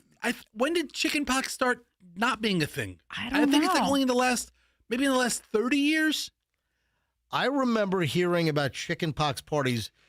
I thought I heard of, you know what, maybe it was like mid-70s, late 70s, that if like one of the kids in the neighborhood had chicken pox, you bring your kid over, you let him play. And the theory was let's just get it over with. Yeah. Let's get the chicken pox over with. Yeah, the chicken pox party. And then I always heard that if you got chicken pox and later in life. You know what they sold? You know what they had for dinner? Chicken pox pies. Okay. Chicken pox. Yeah, from Swanson. Swanson chicken pox pies. I'm sorry, go ahead. Yeah, but I always heard that if you got chicken pox as an adult, it's very serious. You know, I heard the same thing. Yeah. That chicken pox as an adult is much worse, more painful. Yeah, so they always made the kids get, you want it now when you're a kid. Oh, you're so lucky. You're not going to get it as an adult. So now we're going to get shingle shots. But Michelle, I got my shingle shots, it's got to be 10 years. It's been a while. It's been quite a... Oh, you don't have to go every year for that? No, you get it once. No. And apparently it's like an efficacy of like 92.8% or something. Fester, just to answer your question, chickenpox has not been eradicated globally, but it is considered eliminated in the U.S. and some other areas due to high vaccination rates. We thought measles was pretty eradicated, but nope. Hey, measles making a comeback, ladies and gentlemen. Yay! Yay, measles! Go measles! Great. I'd get my measles shot, but I'm too busy dealing with my polio. Is that coming back now, too? Yeah, exactly. Yeah. Why'd you mouth polio? I said polio. Michelle looks at me and mouths it. She goes, polio. Because I don't know what's going to come out of your mouth next. Oh, man. Oh, my gosh. I'll tell you, when I look at RFK Jr., I just see the epitome of health. He just looks great, doesn't he? Well, you saw me do the pull-ups. I could do pull-ups. I could do 100 pull-ups. All right, 9:51 at the MJ Morning Show. Oh, man. How much more time we got in the show? I got to eat some unpasteurized milk products. All right, did I miss anything before we shut things down today? I had a couple of celebrity things. Forget that. Talk about my new food pyramid. It's all beef tallow. That's it. Oh, I want a beef tallow milkshake. Listen, I love beef tallow. Listen, well, I mean, not like I'm not spooning it out of the tub. My wife and I use beef tallow as lube for sex. Well, yeah, I think we got the point. Oh, okay. I don't think you need to say the rest of that. All right, no, but and squeaky doors. Listen, the best French fries are fried in beef tallow. There's no doubt about it. Oh, and okay. You had to say beef tallow. I mean, Sets him off. we use it as lube. Did I tell you that? Yeah. All right, before we get out of here, Allison is going to hate you. Michelle, what is this Kim Kardashian story you dug up? That Kim Kardashian is crediting Wesley Snipes? I guess he saw her out partying in I think Manhattan when she was like 17 years old and then took her to a diner or something and was like, you need to settle down. You cannot be doing this at this age. This is no good for you. And did the like scared straight business with her. And she credits him to her not being like a party queen, I guess. But then never saw Wesley Snipes ever again? Never saw him again. Well, I think this is ripe for a reunion. You know? How old is he? What is Wesley Snipes doing? Isn't he in Korea? Didn't he go to jail for like tax evasion? Oh, yeah, he evaded tax. I think he did some federal time for tax evasion. And also, he wrecked a motorcycle at the Jupiter exit off the Florida Turnpike. All right, Wesley Snipes is 63 years old. Wow, 63. He was hot for a while, and then yeah. And Kim Kardashian, what you saw? Did it say how did Wesley Snipes? Oh, he didn't know who she was at all. So it was just like a random thing. Where'd they meet? I don't know. I think it looks like a club or something in Manhattan, maybe. Oh, she was out clubbing at 17? Right, that's the point. He was like, get out of here. You can't be doing this. Oh, really? Yeah. Understood. All right, with that, folks, have a great weekend. If you would like to meet Michelle and me, we're going to be at this Kick Butt Bella Vino Wine and Cheese Market big wine event tomorrow night. Yeah, you got to buy tickets.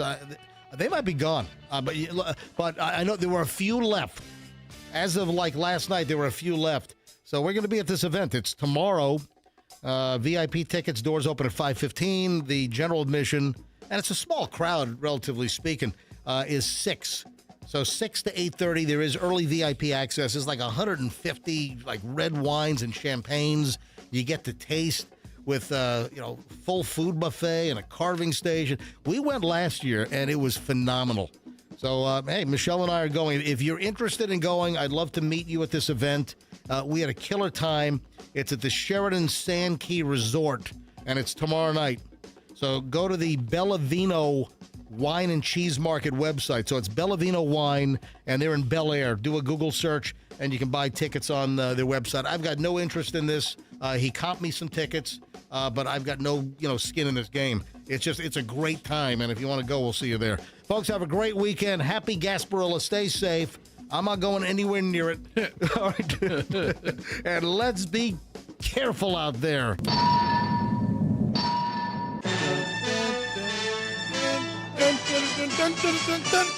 The Q1.